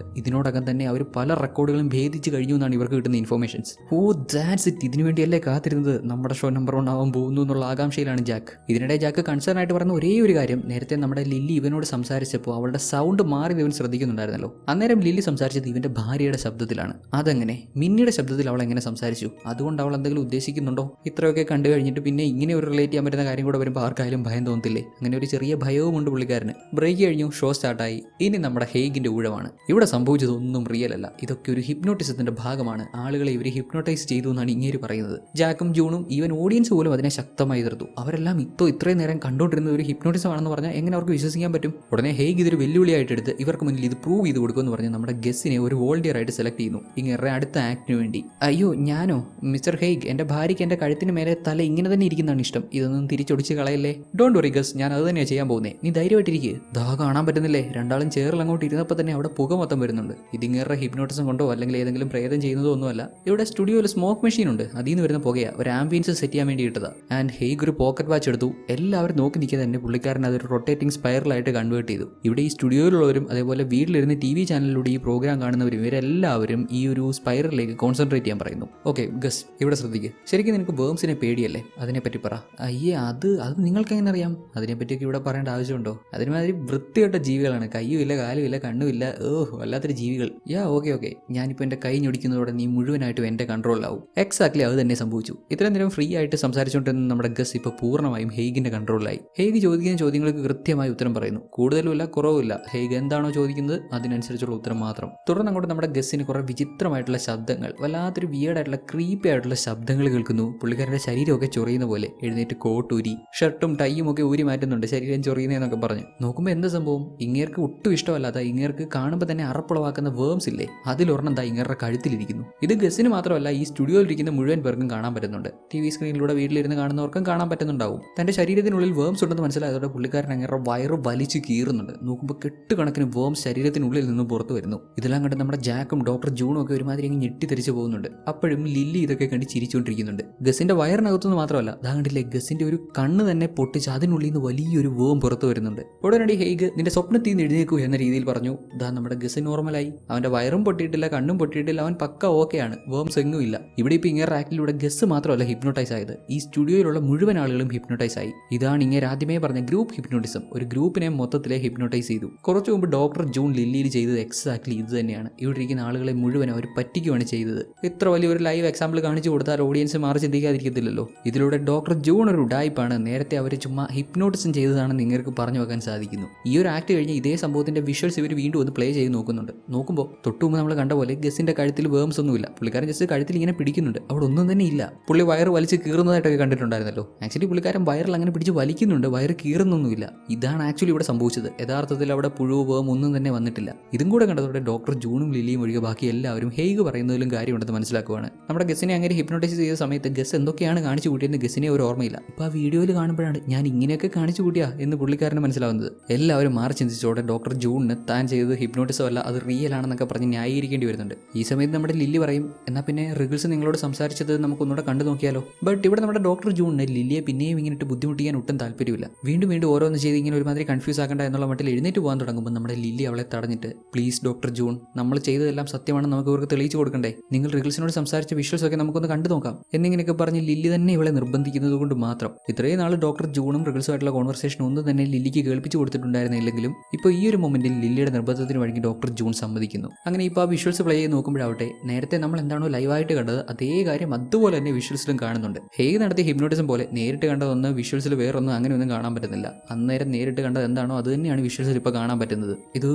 ഇതിലെന്തോ ഉടായ്പുണ്ട്. ഇതിന്റെ ഒറിജിനൽ ടേപ്പ് ഞങ്ങൾക്ക് തന്നു വിട്ടാൽ അത് എക്സാമിൻ ചെയ്തിട്ട് എന്താ സംഭവം ഞങ്ങൾ പറഞ്ഞുതരാം. ഇവിടെ ഇപ്പോൾ അന്നേരം സംഭവിച്ച കാര്യങ്ങൾ ഇങ്ങനെ വീണ്ടും കണ്ടുകൊണ്ടിരിക്കുമ്പോൾ ഒരു പോയിന്റിൽ വിഷ്വൽസ് പ്രോപ്പറായിട്ട് കിട്ടാത്ത ഒരു സെക്കൻഡ് ടൈമുണ്ട്. ആ ഒരു ചെറിയ സമയത്ത് ഇവരാരും കണ്ടിട്ടില്ലാത്ത എന്തൊക്കെയോ കാര്യങ്ങൾ അവിടെ സംഭവിച്ച പോലെ പോലെ ജാക്കിന് ഒരു ഫീലിംഗ്. പുള്ളിക്കാരൻ ക്യാമറ ഓപ്പറേറ്ററോട് കുറച്ച് ബാക്കിലേക്ക് പോയിട്ട് ഓരോ ഫ്രെയിമും സെപ്പറേറ്റ് ആയിട്ട് കാണിക്കാൻ പറയുന്നു, ഫ്രെയിം ബൈ ഫ്രെയിം ആയിട്ട് കാണിക്കാൻ പറയുന്നു. അങ്ങനെ ഓരോ ഫ്രെയിമും ചെക്ക് ചെയ്ത് വരുമ്പോൾ കാണുന്ന കാഴ്ച ഇതാണ്. നമ്മുടെ ജാക്കിന്റെ ഭാര്യ മാഡലീൻ ജാക്കിന്റെ കൂടെ ജാക്കിന്റെ തോളിൽ പിടിച്ച് അങ്ങനെ നിൽക്കുന്നു. മരണപ്പെട്ടു പോയ മാഡലീന്റെ ആത്മാവ് ജാക്കിന്റെ കൂടെ തന്നെയുണ്ട്. അതിപ്പോൾ ആ മോണിറ്ററിലൂടെ കാണുന്ന വിഷ്വലിൽ മാത്രമല്ല, ദേ ഇവിടെ നോക്ക്, നമ്മുടെ ജാക്ക് ഇപ്പോൾ ലൈവായിട്ട് ആ മോണിറ്ററിലെ വിഷ്വൽ കാണുമ്പോൾ ദാ ഇവിടെ പോലും ജാക്കിന്റെ തോളിൽ ഒരാൾ കൈവച്ചിരിക്കുന്നത് കണ്ടില്ലേ. സ്റ്റിൽ ഇതൊന്നും ഹെയ്ഗ് വിശ്വസിക്കാൻ തയ്യാറാവുന്നില്ല. ഓഹോ, അപ്പോൾ ഇത് നിന്റെയും കൂടെ പ്ലാൻ ആയിരുന്നല്ലേ, എല്ലാവരും കൂടെ എല്ലാം സെറ്റ് ചെയ്ത് പ്ലാൻ ചെയ്ത് വെച്ചിട്ടാണ് ഇത് നടത്തുന്നത്. ഇങ്ങനെ അങ്ങോട്ട് പറഞ്ഞു തീരേണ്ട താമസം ദേ നമ്മുടെ ലില്ലിയുടെ ബോഡിയിൽ ഇലക്ട്രിക്കൽ വേവ്സ് അപ്പിയർ ആവുന്നു. ഉടനടി സ്റ്റുഡിയോയിലെ ലൈറ്റ്സ് എല്ലാം ഓഫ് ആയി പോകുന്നുണ്ട്. പിന്നെ ലൈറ്റ് തെളിഞ്ഞു വരുമ്പോൾ കാണുന്ന കാഴ്ച ഇതാണ്. ലില്ലി അവളുടെ ശരീരത്തിലേക്ക് ഇലക്ട്രിസിറ്റി വലിച്ചെടുക്കുകയാണ്. അവളുടെ തല രണ്ടായിട്ട് പിളർന്നു മാറി. ഇതൊക്കെ കണ്ട് ഓഡിയൻസും ക്രൂവിലുള്ളവരും ഒക്കെ പേടിച്ചിറങ്ങി ഓടുവാണ്. നമ്മുടെ ഗസ് ആവട്ടെ ഒരു കുരിശെടുത്ത് ഇവൾക്ക് നേരെ നീട്ടി, യേശുവിന്റെ നാമത്തിൽ ഞാൻ നിന്നോട് ആജ്ഞാപിക്കുന്നു, സാത്താനെ പോ എന്നും പറഞ്ഞുകൊണ്ട് അങ്ങോട്ട് ചെന്നതാണ്. പുള്ളിയുടെ തല 180 ഡിഗ്രി തിരിഞ്ഞുപോയി. ഈ പുള്ളിക്കാരൻ നേരത്തെ ഹെയ്ഗ് ഇങ്ങനെ ഹിപ്നോട്ടൈസ് ചെയ്യാൻ തുടങ്ങിയപ്പോൾ എന്റെ കഴുത്തിന് മേലെ തല ഇങ്ങനെ തന്നെ വെച്ചോണേ, ഇത് തിരിച്ചു ഓടിച്ചൊന്നും കളയല്ലേ എന്ന് പറയുന്നുണ്ടായിരുന്നല്ലോ. ഹെയ്ഗ് ഒന്നും ചെയ്യാൻ പോയില്ല, പക്ഷേ ലില്ലി ചെയ്തു, അല്ലെങ്കിൽ അവളുടെ ഉള്ളിലുള്ള റിഗിൾസ് ചെയ്തു. ഗസ് മരണപ്പെട്ടത് കണ്ട് നമ്മുടെ ജൂൺ ചാടി എണീറ്റ് പുള്ളിക്കാരുടെ കഴുത്തിലിട്ടിരുന്ന പെൻഡന്റ് ഇവൾക്ക് നേരെ നീട്ടി, ലില്ലി സ്റ്റോപ്പ് ഇറ്റ്, ഇതെല്ലാം നിർത്തിക്കോ എന്ന് പറയാനുള്ള ഗ്യാപ്പ് പോലും കൊടുത്തില്ല. ആ പെൻഡന്റുമായിട്ട് കണക്ട് ചെയ്തിരുന്ന ചെയിൻ ഉപയോഗിച്ച് ജൂണിന്റെ കഴുത്ത് അറത്ത് ഇറുക്കി മുറുക്കി അവരെയും കൊല്ലുന്നുണ്ട്. ഇത്രയും നേരം സ്റ്റേജിൽ നിന്ന് നമ്മുടെ ജാക്കിനെ തൂക്കി എടുത്തെറിയുന്നുണ്ട്. പുള്ളിക്കാരൻ തെറിച്ച് വാതിലിന് അങ്ങോട്ട് പോയി വീണു. ഹെയ്ഗ് ആവട്ടെ ഇതെല്ലാം കണ്ട് പേടിച്ച് മുട്ടുകുത്തി, ഞാൻ എന്റെ ദൈവത്തിൽ വിശ്വസിക്കുന്നു, ദൈവം സത്യമാണ്, ഇനി ഞാൻ ദൈവത്തിന്റെ കൽപ്പന അനുസരിച്ച് ജീവിച്ചോളാം, ദാ ഞാൻ പറഞ്ഞ ചെക്ക് എന്നൊക്കെ പറഞ്ഞ് ചെക്ക് കാണിച്ചപ്പോൾ ഇവള് ചെക്കും കത്തിച്ചു ഇങ്ങേരെയും കത്തിച്ചു. അപ്പോഴേക്കും സ്റ്റുഡിയോയുടെ മെയിൻ ഡോർ തുറന്ന് അങ്ങോട്ട് വരുന്ന ലിയോ നമ്മുടെ ജാക്കിനെ അവിടുന്ന് രക്ഷപ്പെടുത്തിക്കൊണ്ട് പോകുന്നു. തന്നെ ഇവിടുത്തെ ക്യാമറാസ് എല്ലാം ഓഫായി. ഒരുമാതിരി വിഷ്വൽസ് കിട്ടാത്തപ്പോൾ കാണിക്കത്തില്ല, ഇങ്ങനെ ഈ ഒരു രൂപത്തിലാണ് കാണിക്കുന്നത്. അതിനകത്തും ഒരു ഡെവിൽ രൂപമൊക്കെ തെളിഞ്ഞു വരുന്നുണ്ട്. ഇത്രയും നേരം വീട്ടിലിരുന്നതൊക്കെ ലൈവായിട്ട് കണ്ടുകൊണ്ടിരുന്ന ആളുകൾക്ക് സ്റ്റേഷൻ ഡിഫിക്കൽട്ടീസ് എന്ന് മാത്രമേ ഇപ്പോൾ കാണാൻ പറ്റുന്നുള്ളൂ. പിന്നീട് അങ്ങോട്ട് നമ്മുടെ ജാക്ക് അവന്റെ പാസ്റ്റിൽ സംഭവിച്ചിട്ടുള്ള പല പല കാര്യങ്ങളിലേക്ക് ഇങ്ങനെ യാത്ര ചെയ്യുവാണ്. അതായത് 5-6 വർഷങ്ങൾക്ക് മുമ്പ് ഇവർ ഈ ഷോ തുടങ്ങിയ സമയം മുതൽ ഇപ്പോൾ വരെയുള്ള കുറേ ഇൻസിഡന്റുകൾ, പ്രധാനപ്പെട്ട കുറേ ഇൻസിഡന്റുകളൊക്കെ ജാക്കിന്റെ കൺമുന്നിലൂടെ ഇങ്ങനെ മിന്നി മറിഞ്ഞു പോകുന്നു. ഇതൊന്നും മനസ്സിലാവാതെ താൻ എന്താ ടൈം ട്രാവൽ ചെയ്തെന്നുള്ള മട്ടിൽ ജാക്ക് ആകെ ഇങ്ങനെ കൺഫ്യൂസ് ആയി നിൽക്കുകയാണ്. അവൻ സാധാരണ പോലെ ഷോ അവതരിപ്പിക്കാൻ വരുന്നത്, പിന്നെ ഇവർ അവതരിപ്പിച്ചിട്ടുള്ള സ്കിറ്റുകൾ, ദെൻ ഇവരുടെ ഷോയിൽ വന്ന ഒരു ഗസ്റ്റ് ഒരു വലിയ വേമിനെയും കൊണ്ട് വന്നത്, നമ്മുടെ ഗസിന്റെ ബോഡിക്കുള്ളിൽ നിന്ന് വലിയൊരു ഓം പുറത്തു വരുന്നുണ്ടായിരുന്നല്ലോ, അതുപോലൊക്കെ തന്നെയുള്ളൊരു സാധനത്തെ കൊണ്ട് വന്നത്. ഇവന്റെ ഭാര്യയ്ക്ക് ക്യാൻസറായി പുള്ളിക്കാരി വയ്യാതിരിക്കുന്ന അവസ്ഥയിൽ പുള്ളിക്കാരി ഈ ഷോയിൽ വന്നത്. ഇങ്ങനെ അവിടെ എവിടെയായിട്ട് നടന്നിട്ടുള്ള ചില മെമ്മറീസിലൂടെയൊക്കെ നമ്മുടെ ജാക്ക് ഇങ്ങനെ കടന്നു പോവാണ്. പിന്നെതാ സ്റ്റേഷൻ ഡിഫിക്കൽട്ടീസ് അതൊക്കെ അങ്ങ് മെൽറ്റ് ആയി പോകുന്നു. ഇതെന്തൊക്കെയാണ് ഇവിടെ നടക്കുന്നതെന്ന് ഒന്നും മനസ്സിലാവാതെ വന്നപ്പോൾ അവരവരുടെ വീട്ടിലിരുന്ന് ടി വിയിലൂടെ ഇതൊക്കെ കാണുന്ന ഓഡിയൻസിനോട് ടി വി ഓഫ് ചെയ്തോ, ടി വി ഓഫ് ചെയ്ത് ഇതിൽ നിന്ന് രക്ഷപ്പെട്ടോ, നിങ്ങളോട് ടി വി ഓഫ് ചെയ്യാൻ പറഞ്ഞ് എന്നൊക്കെ പറഞ്ഞ് ഇവൻ അലറുന്നു. ജാക്ക് UBC ചാനലിലെ ഓണറുമായി 5 ഇയർ കോൺട്രാക്ട് സൈൻ ചെയ്തിരുന്നില്ലേ, ആ ഓർമ്മകളിലേക്കൊക്കെ തിരിച്ചു പോകുന്ന നമ്മുടെ ജാക്കിന് ചാനൽ ഓണർ കുടിക്കാനായിട്ട് എന്തോ ഒന്ന് എടുത്തു കൊടുത്തു. ഇവൻ വലിയൊരു സാക്രിഫൈസും ചെയ്യേണ്ടി വരുമെന്ന് പുള്ളിക്കാരൻ പറയുന്നുണ്ട്. ഉടനെ ആ വിചിത്ര വേഷം ധരിച്ച് ആരൊക്കെയോ വന്ന് ജാക്കിനെ പിടിച്ചുകൊണ്ട് പോകുന്നു. ഒരു ഗ്രോവ് പോലെ തോന്നിക്കുന്ന സ്ഥലത്തേക്ക്, അല്ലെങ്കിൽ അത്തരത്തിൽ സെറ്റ് ഇട്ടിരിക്കുന്ന സ്ഥലത്തേക്കാണ് അവർ ജാക്കിനെ കൊണ്ടുചെല്ലുന്നത്. ഹലോവീൻ ദിവസത്തെ തുടർന്ന് വിചിത്രമായ വേഷങ്ങളൊക്കെ ധരിച്ചു വന്ന ആളുകളെ നമ്മൾ കണ്ടിരുന്നല്ലോ, അങ്ങനെയുള്ള ആളുകളൊക്കെ അവന് ചുറ്റും വരുന്നുണ്ട്. ഇന്നത്തെ ഷോ നന്നായിരുന്നു ജാക്ക്, നിനക്ക് എത്ര ഷെയർ വേണം, 40% ഓർ 50% തരട്ടെ. പിടിച്ചവനെ മുട്ടുകുത്തി നിർത്തി അവന്റെ കയ്യിലുള്ള ആ പാനീയം അത് എന്ത് തന്നെയാണെങ്കിലും കുടിക്കാൻ പറഞ്ഞു. അവനത് കുടിച്ചതും അവന്റെ മുന്നിൽ ഒരു വാതിൽ തുറന്നു വരുവാണ്. നോക്കുമ്പോൾ അവിടെ അവന്റെ ഭാര്യ, മുൻ ഭാര്യ മാഡലീൻ, ക്യാൻസർ ബാധിച്ച ഏതാണ്ട് മരണത്തോടടുത്തൊരു കണ്ടീഷനിൽ ബെഡ് റെസ്റ്റിലാണ്. ജാക്ക് എഴുന്നേറ്റ് അവളുടെ അടുത്ത് നിന്നിരുന്നു. അവർ നിനക്ക് എന്ത് നേടാൻ പറ്റുമെന്ന് പറഞ്ഞല്ലേ, നിനക്ക് നമ്പർ 1 ആകാൻ പറ്റുമെന്ന് പറഞ്ഞല്ലേ, അറ്റ് ലാസ്റ്റ് നീ അത് നേടി. ഇതിനൊക്കെ വേണ്ടി നീ ഒരു വലിയ ത്യാഗം ചെയ്യേണ്ടതുണ്ട്. നിന്റെ ആത്മാവ് അവരോട് കടപ്പെട്ടിരിക്കുന്നു, നിന്റെ ആത്മാവ് അവർക്ക് അവകാശപ്പെട്ടതാ. ഇപ്പം നീ ഈ ത്യാഗം ചെയ്തേ പറ്റൂ. മിന്നി എന്താണ് ഇവിടെ ഉദ്ദേശിക്കുന്നതെന്ന് മനസ്സിലായിട്ടുണ്ടാവുമല്ലോ. ജാക്ക് ആകെ ഒരുമാതിരി ഞാൻ കൺഫ്യൂസ്ഡ് ആയി. ഇത് ഇങ്ങനെയൊന്നും ആവുമെന്ന് ഞാൻ വിചാരിച്ചിട്ടില്ല, എന്നെ നീ വിശ്വസിച്ചേ പറ്റൂ, എനിക്ക് ഇങ്ങനെയൊന്നും അല്ലായിരുന്നു വേണ്ടത്, ഐ ലവ് യു മിന്നി, എനിക്ക് നിന്നെ ഒരുപാട് ഇഷ്ടമാണ് എന്നൊക്കെ പറഞ്ഞ് അവളുടെ കയ്യിൽ പിടിച്ച് ഇവൻ കരയുന്നൊക്കെ ഉണ്ട്. അന്നേരം മിന്നിക്കുണ്ടാവുന്ന കഠിനമായ വേദന കാരണം, ഈ ഒരു ക്യാൻസറിന്റെ ഭാഗമായിട്ടുള്ള കഠിനമായ വേദന കാരണം പുള്ളിക്കാരി തന്നെ അടുത്ത് വെച്ചിരിക്കുന്ന കത്തി എടുത്ത് ഇവളെ കുത്തിക്കൊല്ലാൻ ജാക്കിനോട് ആവശ്യപ്പെടുന്നുണ്ട്. ഈ കത്തി കണ്ടിട്ട് ചർച്ച് ഓഫ് അബ്രാക്സിലെ ഫാദർ ഡിയാബോയുടെ കത്തി പോലെ ഉണ്ടല്ലേ. മിന്നിയുടെ ആവശ്യപ്രകാരം ജാക്ക് ആ കത്തി ഉപയോഗിച്ച് അവളെ കുത്തിക്കൊന്നു. ആ ബ്ലഡ് പുറത്തു വരുന്നത് കണ്ട് ഇവൻ ഇങ്ങനെ ഞെട്ടിത്തെറിച്ച് അലറി വിളിച്ച് എഴുന്നേൽക്കുമ്പോൾ യഥാർത്ഥത്തിൽ ഇവൻ ഇവിടെ കുത്തിക്കൊന്നത് ലില്ലിയെയാണ്. ഇത്രയും നേരം അവന് കാണാൻ പറ്റിയ ഇല്യൂഷൻ വേൾഡിലൂടെ, ആ ഒരു ഇല്യൂഷൻസിലൂടെ അവനിങ്ങനെ സഞ്ചരിച്ച് അവനവൻ്റെ ഭാര്യയെ കുത്തിക്കൊല്ലുന്ന പോലെ പുള്ളിക്കാരന് തോന്നിയെങ്കിലും യഥാർത്ഥത്തിൽ അവൻ കുത്തിക്കൊന്നത് നമ്മുടെ ലില്ലിയെയാണ്. നോക്കുമ്പോൾ ആ സ്റ്റുഡിയോയിലുണ്ടായിരുന്ന സകല ആളുകളും, ഓഡിയൻസ് ഉൾപ്പെടെ എല്ലാവരും മരണപ്പെട്ട് കിടക്കുവാണ്. ആകെ അങ്ങ് മനോദരം തെറ്റിയ ജാക്ക് ഇതൊരു സ്വപ്നമാണ്, എല്ലാവരും എഴുന്നേക്ക്, ഇതൊന്നും ഒറിജിനൽ അല്ല എന്ന രീതിയിൽ സംസാരിക്കുന്നുണ്ട്. നേരത്തെ എങ്ങനെയാണോ ഹെയ്ഗ് നമ്മുടെ ഗസ്സിനെ ആ ഒരു ഹിപ്നോട്ടിസത്തിൽ നിന്ന് പുറത്തു കൊണ്ടുവരാനായിട്ട് പറഞ്ഞത്, അതേപോലെ തന്നെ ഇവനും റിപ്പീറ്റ് ചെയ്ത് പറയുന്നുണ്ട്. ഇത് വല്ല ഇല്യൂഷനോ ഹിപ്നോട്ടിസോ ആണെന്ന് കരുതി പറഞ്ഞതാണ് പാവം. അങ്ങനെയൊന്നുമല്ല, ഇത് യഥാർത്ഥത്തിൽ സംഭവിച്ചതാണ്. ദൂരെ നിന്ന് സൈറൻ ശബ്ദവും കേൾക്കാം. പോലീസ് വാഹനം അല്ലെങ്കിൽ ആംബുലൻസ് ഇവരുടെ സ്റ്റുഡിയോയിലേക്ക് വന്നുകൊണ്ടിരിക്കുന്നു. ഇതെല്ലാം ലൈവായി ജനങ്ങൾ TV-യിലൂടെ കണ്ടുകൊണ്ടിരിക്കുകയാണല്ലോ. ഇവിടെ ഇത്രയും ആളുകൾ മരണപ്പെടുന്നതും അറ്റ് ലാസ്റ്റ് നമ്മുടെ ഹീറോ ലില്ലിയെ കുത്തിക്കൊല്ലുന്നതും ഒക്കെ. അങ്ങനെ ഈ ഒരു ഷോട്ട് കാണിച്ചാണ് നമ്മുടെ സിനിമ അവസാനിക്കുന്നത്. So it is done. എന്താണ് ആക്ച്വലി ഇവിടെ സംഭവിച്ചത്? എന്താണ് സിനിമയിലൂടെ പറയാൻ ഉദ്ദേശിക്കുന്നത്? സംഭവം വളരെ സിമ്പിളാണ്. കഥയുടെ തുടക്കത്തിൽ നമ്മൾ കണ്ട ആ ഒരു ഓർഗനൈസേഷനിലെ ദ ഗ്രോവ്, അതിലെ ഒരു അംഗമായിരുന്നു ജാക്കും. ജാക്ക് ടെൽറോയെ സംബന്ധിച്ചിടത്തോളം അവനെ നമ്പർ 1 പൊസിഷനിലെത്തണം, എല്ലാവരും അവനെ അറിയണം, അവൻ ഭയങ്കര പോപ്പുലർ ആവണം, ഇതായിരുന്നു അവന്റെ ആഗ്രഹം. ആ ഒരു കൾട്ട് ഗ്രൂപ്പിന്റെ അല്ലെങ്കിൽ ആ ഗ്രോവിന്റെ ഭാഗമായതോടെ ബലി കൊടുക്കുന്നതിലൂടെ എന്തെങ്കിലും തങ്ങൾക്ക് ആഗ്രഹമുള്ള കാര്യങ്ങൾ നടത്തിയെടുക്കാൻ സാധിക്കുമെന്ന് അവൻ മനസ്സിലാക്കി. തനിക്ക് ഒരുപാട് ഇഷ്ടപ്പെട്ട തന്റെ ഭാര്യയെ തന്നെ ബലി കൊടുക്കാൻ അങ്ങനെ ജാക്ക് തീരുമാനിച്ചു. നിങ്ങൾക്ക് ഓൾറെഡി മനസ്സിലായിട്ടുണ്ടാവും, മാഡലിൻ ഉണ്ടായ ക്യാൻസർ. പുള്ളിക്കാരി ഒരു സ്മോക്കർ പോലും അല്ല. പിന്നെ എങ്ങനെയാണ് പുള്ളിക്കാരി ഈ ക്യാൻസർ വന്നത്? അതിന് കാരണം നമ്മുടെ ജാക്ക് ആ ഗ്രോവിലുള്ള ഡെവിലുമായിട്ട് സൈൻ ചെയ്ത കോൺട്രാക്ട് ആണ്. കോൺട്രാക്ട് എന്ന് പറയുന്നുണ്ടെങ്കിലും ഫിസിക്കൽ കോൺട്രാക്ട് അല്ല. സംഭവം മനസ്സിലായല്ലോ. ഇവിടെ മാഡലിന് ക്യാൻസർ വരാനുള്ള എന്തെങ്കിലും കാരണങ്ങളിലൊന്ന് അവൾ പുകവലിക്കുന്ന ഒരാളുടെ കൂടെ ജീവിക്കുന്നുണ്ട് എന്നുള്ളത് മാത്രമാണ്. ഒരു പക്ഷേ ഡെവിൽ അവൾക്ക് ക്യാൻസർ വരുത്തിയത് ഇവൻ ഈ സാക്രിഫൈസ് കംപ്ലീറ്റ് ചെയ്യാൻ വേണ്ടി ആയിരിക്കാം. എന്തായാലും ജാക്ക് മാഡലിനെ ബലി കൊടുത്തു. അതിലൂടെയെങ്കിലും തനിക്ക് നമ്പർ 1 ആകാൻ പറ്റുമെന്ന് ജാക്ക് വിശ്വസിച്ചു. ഏറ്റവും പ്രശസ്തനായ വ്യക്തിയായി മാറാൻ ജാക്ക് കണ്ടെത്തിയ വഴി ഇതാണ്. ഇവിടെ ഈ പറഞ്ഞ സാത്താൻ അല്ലെങ്കിൽ ഡെവിൽ അത് മിസ്റ്റർ റിഗിൾസ് ആണെന്ന് സങ്കല്പിക്കുക. ആദ്യം മിസ്റ്റർ റിഗിൾസ് പുറത്തു വന്നപ്പോൾ നമ്മുടെ ജാക്കിനെ മിസ്റ്റർ റിഗിൾസ് ടോൾ ട്രീസ് ഉള്ള ഒരിടത്ത് വെച്ച് കണ്ടിരുന്നു, പരിചയപ്പെട്ടിരുന്നു എന്ന് പറയുന്നുണ്ടായിരുന്നല്ലോ. അതിലൂടെ ആ മിസ്റ്റർ റിഗിൾസ് ആയ ഡെവിലായ സാത്താൻ ഉദ്ദേശിച്ചത് നമ്മുടെ ഹീറോയും ദ ഗ്രോവ് എന്ന അവരുടെ ഓർഗനൈസേഷൻ, നമ്മുടെ ജാക്ക് കൂടെ ഭാഗമായ ആ ഓർഗനൈസേഷൻ ആരാധിക്കുന്ന സാത്താനുമായിട്ട് നടന്ന ഡീലിനെ പറ്റിയാണ്. എന്തായിരുന്നു സാത്താനുമായിട്ടുള്ള ഡീൽ? ജാക്കിനെ സാത്താൻ നമ്പർ 1 ആക്കും, എല്ലാവരും അറിയപ്പെടുന്ന വ്യക്തിയാക്കും. സാത്താൻ പറഞ്ഞ വാക്ക് പാലിച്ചിട്ടുണ്ട്. ജാക്ക് ഇപ്പം നമ്പർ 1 ആണ്. എല്ലാവരും ജാക്കിനെ അറിഞ്ഞു. ലൈവായിട്ട് ഇവിടെ ഇത്ര ആളുകളെ കൊന്നിട്ടേക്കുന്നത് കണ്ടാൽ എല്ലാവരും അറിയാതിരിക്കുമോ? ഏറ്റവും അവസാനം നമ്മുടെ ജാക്ക് മാഡലിൻ്റെ അടുത്ത് ചെന്നപ്പോൾ, അല്ലെങ്കിൽ ആ ഒരു ഇല്യൂഷൻ വേൾഡിലൂടെ മാഡലിൻ്റെ അടുത്ത് ചെന്നപ്പോൾ, ഇത് ഇങ്ങനൊന്നും ആവുമെന്ന് ഞാൻ വിചാരിച്ചേ ഇല്ലെന്ന് അവൻ പറയുന്നുണ്ട്. അവൻ ഉദ്ദേശിച്ചത് താൻ ആഗ്രഹിക്കുന്ന പോലെ ആ ഒരു ലെവൽ പ്രശസ്തി സാത്താൻ ഇവന് നേടിക്കൊടുക്കുമെന്നാണ്. കാർസനേക്കാളും ബെറ്റർ ആയിട്ട് നല്ല റേറ്റിംഗ് ഒക്കെ ഉള്ള ഷോ അവതരിപ്പിക്കാൻ പറ്റുമെന്നാണ്. പക്ഷേ യഥാർത്ഥത്തിൽ ആ ഡെവിൽ ഇവനെ കൺഫ്യൂസ് ആക്കി കളയുവാണ് ചെയ്തത്. ഡെവിൽ അല്ലെങ്കിൽ ആ എൻറ്റിറ്റിക്ക് ഇങ്ങനെ പറയാൻ പറ്റുമല്ലോ, നീ നിന്റെ ഭാര്യ എനിക്ക് തന്നു, നീ ആവശ്യപ്പെട്ടോ ഞാനും അങ്ങോട്ട് തന്നിട്ടുണ്ട്, നീ ഇപ്പം എല്ലാവരും അറിയപ്പെടുന്ന ഒരു വ്യക്തിയാണ്. ഇതാണ് ആക്ച്വലി ഈ കഥയിൽ സംഭവിച്ചിട്ടുള്ളത്. പിന്നെ കുറച്ചുകൂടെ ഒന്ന് ഡീറ്റെയിൽ ആയിട്ട് കുത്തിയിരുന്ന് കണ്ടു കഴിഞ്ഞാൽ കുറേ ഡീറ്റെയിൽസ് നമുക്ക് കാണാൻ പറ്റും. മാഡലിന് മിന്നി എന്നൊരു പേരുണ്ടെന്ന് ജാക്ക് പറയുന്നതിന് മുമ്പ് തന്നെ ജാക്ക് മാഡലിനെ മിന്നി എന്ന് വിളിക്കുന്നുണ്ടായിരുന്നു. മാഡലിന് ക്യാൻസർ ആയി കഴിഞ്ഞ് പുള്ളിക്കാരി ഇവനും കൂടെ ഷോയിൽ ഒരു ദിവസം വരുന്നുണ്ടല്ലോ. അന്ന് അവൾ ജാക്കുമായിട്ടുള്ള മെമ്മറീസ് ഒക്കെ പറഞ്ഞു കഴിഞ്ഞാൽ ഐ ലവ് യു ജാക്ക് എന്ന് ജാക്കിനോട് പറയുമ്പോൾ ഇവൻ തിരിച്ച് ഐ ലവ് യു മിന്നി എന്നാണ് പറയുന്നത്. അവിടെ ജാക്ക് സൈലന്റ് ആയിട്ടാണ് അങ്ങനെ പറയുന്നത്, ശബ്ദമില്ലാതെ. അവിടെ സബ് ടൈറ്റിലും കാണിച്ചിട്ടില്ലായിരുന്നു. ആ സമയത്ത് നമ്മളത് ശ്രദ്ധിച്ചിരിക്കാനുള്ള സാധ്യതയില്ല. ദെൻ സിനിമയിൽ പറഞ്ഞ ചർച്ച് ഓഫ് അബ്രാക്സസ്, ഫാദർ ഡിയാബോ, ഇതൊക്കെ നമ്മുടെ ജാക്കിന്റെ ആ ഒരു ഓർഗനൈസേഷനുമായിട്ട് കണക്റ്റഡ് ആയിട്ടുള്ള കാര്യങ്ങൾ തന്നെയാണ്. ഇവരും ബലി കൊടുക്കുന്നു, അവരും ബലി കൊടുക്കുന്നു, എല്ലാം ഒരു ഓർഗനൈസേഷൻ തന്നെ, ഒന്നിന്റെ ഭാഗങ്ങൾ തന്നെ. പിന്നെ ഇതിൽ ഡെവിലിന് കറണ്ട് ഉണ്ടെങ്കിൽ മാത്രമേ പ്രവർത്തിക്കാൻ പറ്റുമെന്ന് തോന്നുന്നു. എത്ര തവണയാണ് സ്റ്റുഡിയോയിലെ ലൈറ്റ് ഓഫ് ആക്കി ഓൺ ആക്കി കളിച്ചത്? അവസാനം നമ്മുടെ ലില്ലിയുള്ള ഇലക്ട്രിസിറ്റി മൊത്തം അവളുടെ ഉള്ളിലേക്ക് വലിച്ചെടുക്കുന്നത് നമ്മൾ കണ്ടിരുന്നു. സ്റ്റുഡിയോ മൊത്തത്തിൽ അങ്ങനെ കൺട്രോൾ ചെയ്തതാണെന്നും പറയാം. ഇനി ഏറ്റവും പ്രധാനപ്പെട്ട അറിഞ്ഞിരിക്കേണ്ട പോയിന്റിലേക്ക്, നോസ്റ്റിസിസം. സിനിമയിൽ പറയാതെ പറയുന്ന മതമാണ് നോസ്റ്റിസിസം. പണ്ടത്തെ കാലത്ത് നിലനിന്നിരുന്ന, അതായത് ക്രിസ്ത്യാനിറ്റി ഒക്കെ വരുന്നതിന് മുമ്പേ നിലനിന്നിരുന്ന ഒരു മതമാണ് നോസ്റ്റിസിസം. ഈ മതത്തിലുള്ളവർ പലയിടത്തായി വിഘടിച്ച് കിടക്കുമായിരുന്നു. ഒരു കാലത്ത് ക്രിസ്ത്യാനിറ്റിക്ക് ഏറ്റവും വലിയ വെല്ലുവിളി ഉയർത്തിയ മതവുമാണിത്. പലയിടത്തായി വിഘടിച്ച് കിടന്നു എന്ന് പറയുമ്പോൾ അവർക്കൊരു യൂണിറ്റി ഇല്ലായിരുന്നു. കുറേ ആളുകൾ ലോക്കലായിട്ട് ചേർന്ന് ബലിയൊക്കെ നടത്തി അവരുടെ ദൈവത്തിലേക്ക് എത്താൻ ശ്രമിക്കുന്നു. അവരുടെ ദൈവത്തിലേക്ക് അവർക്ക് എത്തണമെങ്കിൽ അതിനൊരു പ്രത്യേക ജ്ഞാനം വേണമെന്നാണ് അവർ വിശ്വസിച്ചിരുന്നത്. അങ്ങനെ ഒരു ജ്ഞാനബോധത്തിലേക്ക് എത്തിച്ചേരാൻ അവർ വിചിത്രമായ കുറേ ആചാരങ്ങളും അനുഷ്ഠിച്ചിരുന്നു. ഈ പറഞ്ഞ നോസ്റ്റിസിസം അതേ പേരിൽ ആ കാലത്ത് അറിയപ്പെട്ടിരുന്നില്ല എന്നാണ് ചരിത്രരേഖകൾ പറയുന്നത്. ഇന്ന് ലോകം ഭരിക്കുന്ന അല്ലെങ്കിൽ ലോകത്തിൽ പ്രബല ശക്തികളായിട്ടുള്ള മതങ്ങൾ അക്കാലത്തില്ലായിരുന്നു, അല്ലെങ്കിൽ അത്ര പോപ്പുലർ അല്ലായിരുന്നു. അക്കാലത്തുണ്ടായിരുന്ന നോസ്റ്റിസിസം പോലെയുള്ള ഈ മതങ്ങൾ അല്ലെങ്കിൽ ഈ വിഭാഗത്തിലുള്ള ആളുകൾ ആ ജ്ഞാനം നേടാൻ വേണ്ടി പല വിചിത്രമായിട്ടുള്ള ആചാരങ്ങളും അനുഷ്ഠിച്ചിട്ടുണ്ടെന്നും മറ്റു മതങ്ങളെയൊക്കെ അടിച്ചമർത്താൻ ശ്രമിച്ചിട്ടുണ്ടെന്നും, ഇൻക്ലൂഡിംഗ് ക്രിസ്ത്യാനിറ്റി, ജൂസ്, എന്തിനേറെ ബുദ്ധമതം പോലും അവരുടെ പീഡനത്തിന് ഇരയാവേണ്ടി വന്നിട്ടുണ്ടെന്നും പല രേഖകളും പറയുന്നു. ഇപ്പോഴും ചരിത്രാന്വേഷികൾ ഈ മതത്തെപ്പറ്റി ഫുൾ ഒരു ക്ലാരിറ്റി തരുന്നില്ലെങ്കിലും ഇന്നത്തെ കാലത്ത് ആളുകൾ എങ്ങനെയാണോ ഇലുമിനാറ്റി എന്ന സങ്കല്പവും കൊണ്ട് നടക്കുന്നത്, ഏതാണ്ട് അതുമായിട്ട് സിമിലർ ആയിട്ടുള്ള ഒരു കൺസെപ്റ്റ് തന്നെയാണ് ഈ മതമെന്ന് നമുക്ക് പറയാം. ഇവരുടെ പ്രധാന വാദങ്ങളിലൊന്ന് ഈ ലോകം വെറും വേസ്റ്റ് ആണെന്നുള്ളതാണ്. മനുഷ്യൻ ഇവിടെ ലോക്ക്ഡ് ആണ്, മനുഷ്യ ശരീരത്തിനുള്ളിൽ ആത്മാവ് ലോക്ക്ഡ് ആണെന്നുള്ളതാണ്. ഈ സിനിമയിൽ നമ്മൾ നോക്കിയാൽ ഒരു പോയിന്റ് നമ്മുടെ ജൂൺ പറയുന്നുണ്ടായിരുന്നു, ലില്ലിയുടെ ബോഡിയിലുള്ള ആത്മാവിനെ തുറന്നുവിടാനുള്ള താക്കോൽ നമ്മളായിട്ട് കൊടുക്കരുതെന്ന്. അതായത് റിഗിൾസിനെ തുറന്നുവിടാനുള്ള താക്കോൽ. ശരിക്കും എന്താണ് ആ താക്കോൽ? ആത്മാവിനെ എങ്ങനെയാണ് ശരീരത്തിൽ നിന്ന് പുറത്തു കൊണ്ടുവരാൻ പറ്റുന്നത്? മരണപ്പെടുമ്പോൾ മാത്രം. അവസാനം നമ്മുടെ ഹീറോ ലില്ലിയെ കുത്തിക്കൊന്നപ്പോൾ ആക്ച്വലി അവിടെ എന്താണ് സംഭവിച്ചത്? റിഗിൾസ് അവിടെ ഫ്രീ ആകുകയാണ് ചെയ്തത്. നോസ്റ്റിസിസം പ്രകാരം അത്രയും നാൾ തടവിലായിരുന്ന ആത്മാവ് രക്ഷപ്പെട്ടു. ഈ ഒരു മതത്തെ പറ്റി ഇതിനു മുമ്പേ കേട്ടിട്ടുള്ളവരുണ്ടാവും. നിങ്ങൾക്കറിയാവുന്ന പോയിന്റ്സ് ഒക്കെ കമന്റ് ചെയ്യുക. ഭയങ്കര എക്സ്ട്രീം ആയിട്ടുള്ള ലെവലിൽ കാര്യങ്ങളൊക്കെ പഠിച്ചു വെച്ചിരിക്കുന്നവരുണ്ടെങ്കിൽ അതൊക്കെ തലേന്ന് കളഞ്ഞേക്കാന്ന് എനിക്ക് പറയാനുള്ളൂ. ചില ഭയങ്കര മോശമായിട്ടുള്ള രീതിയിൽ വലതുപക്ഷം പ്രൊമോട്ട് ചെയ്യുന്ന സഭകളുണ്ട്.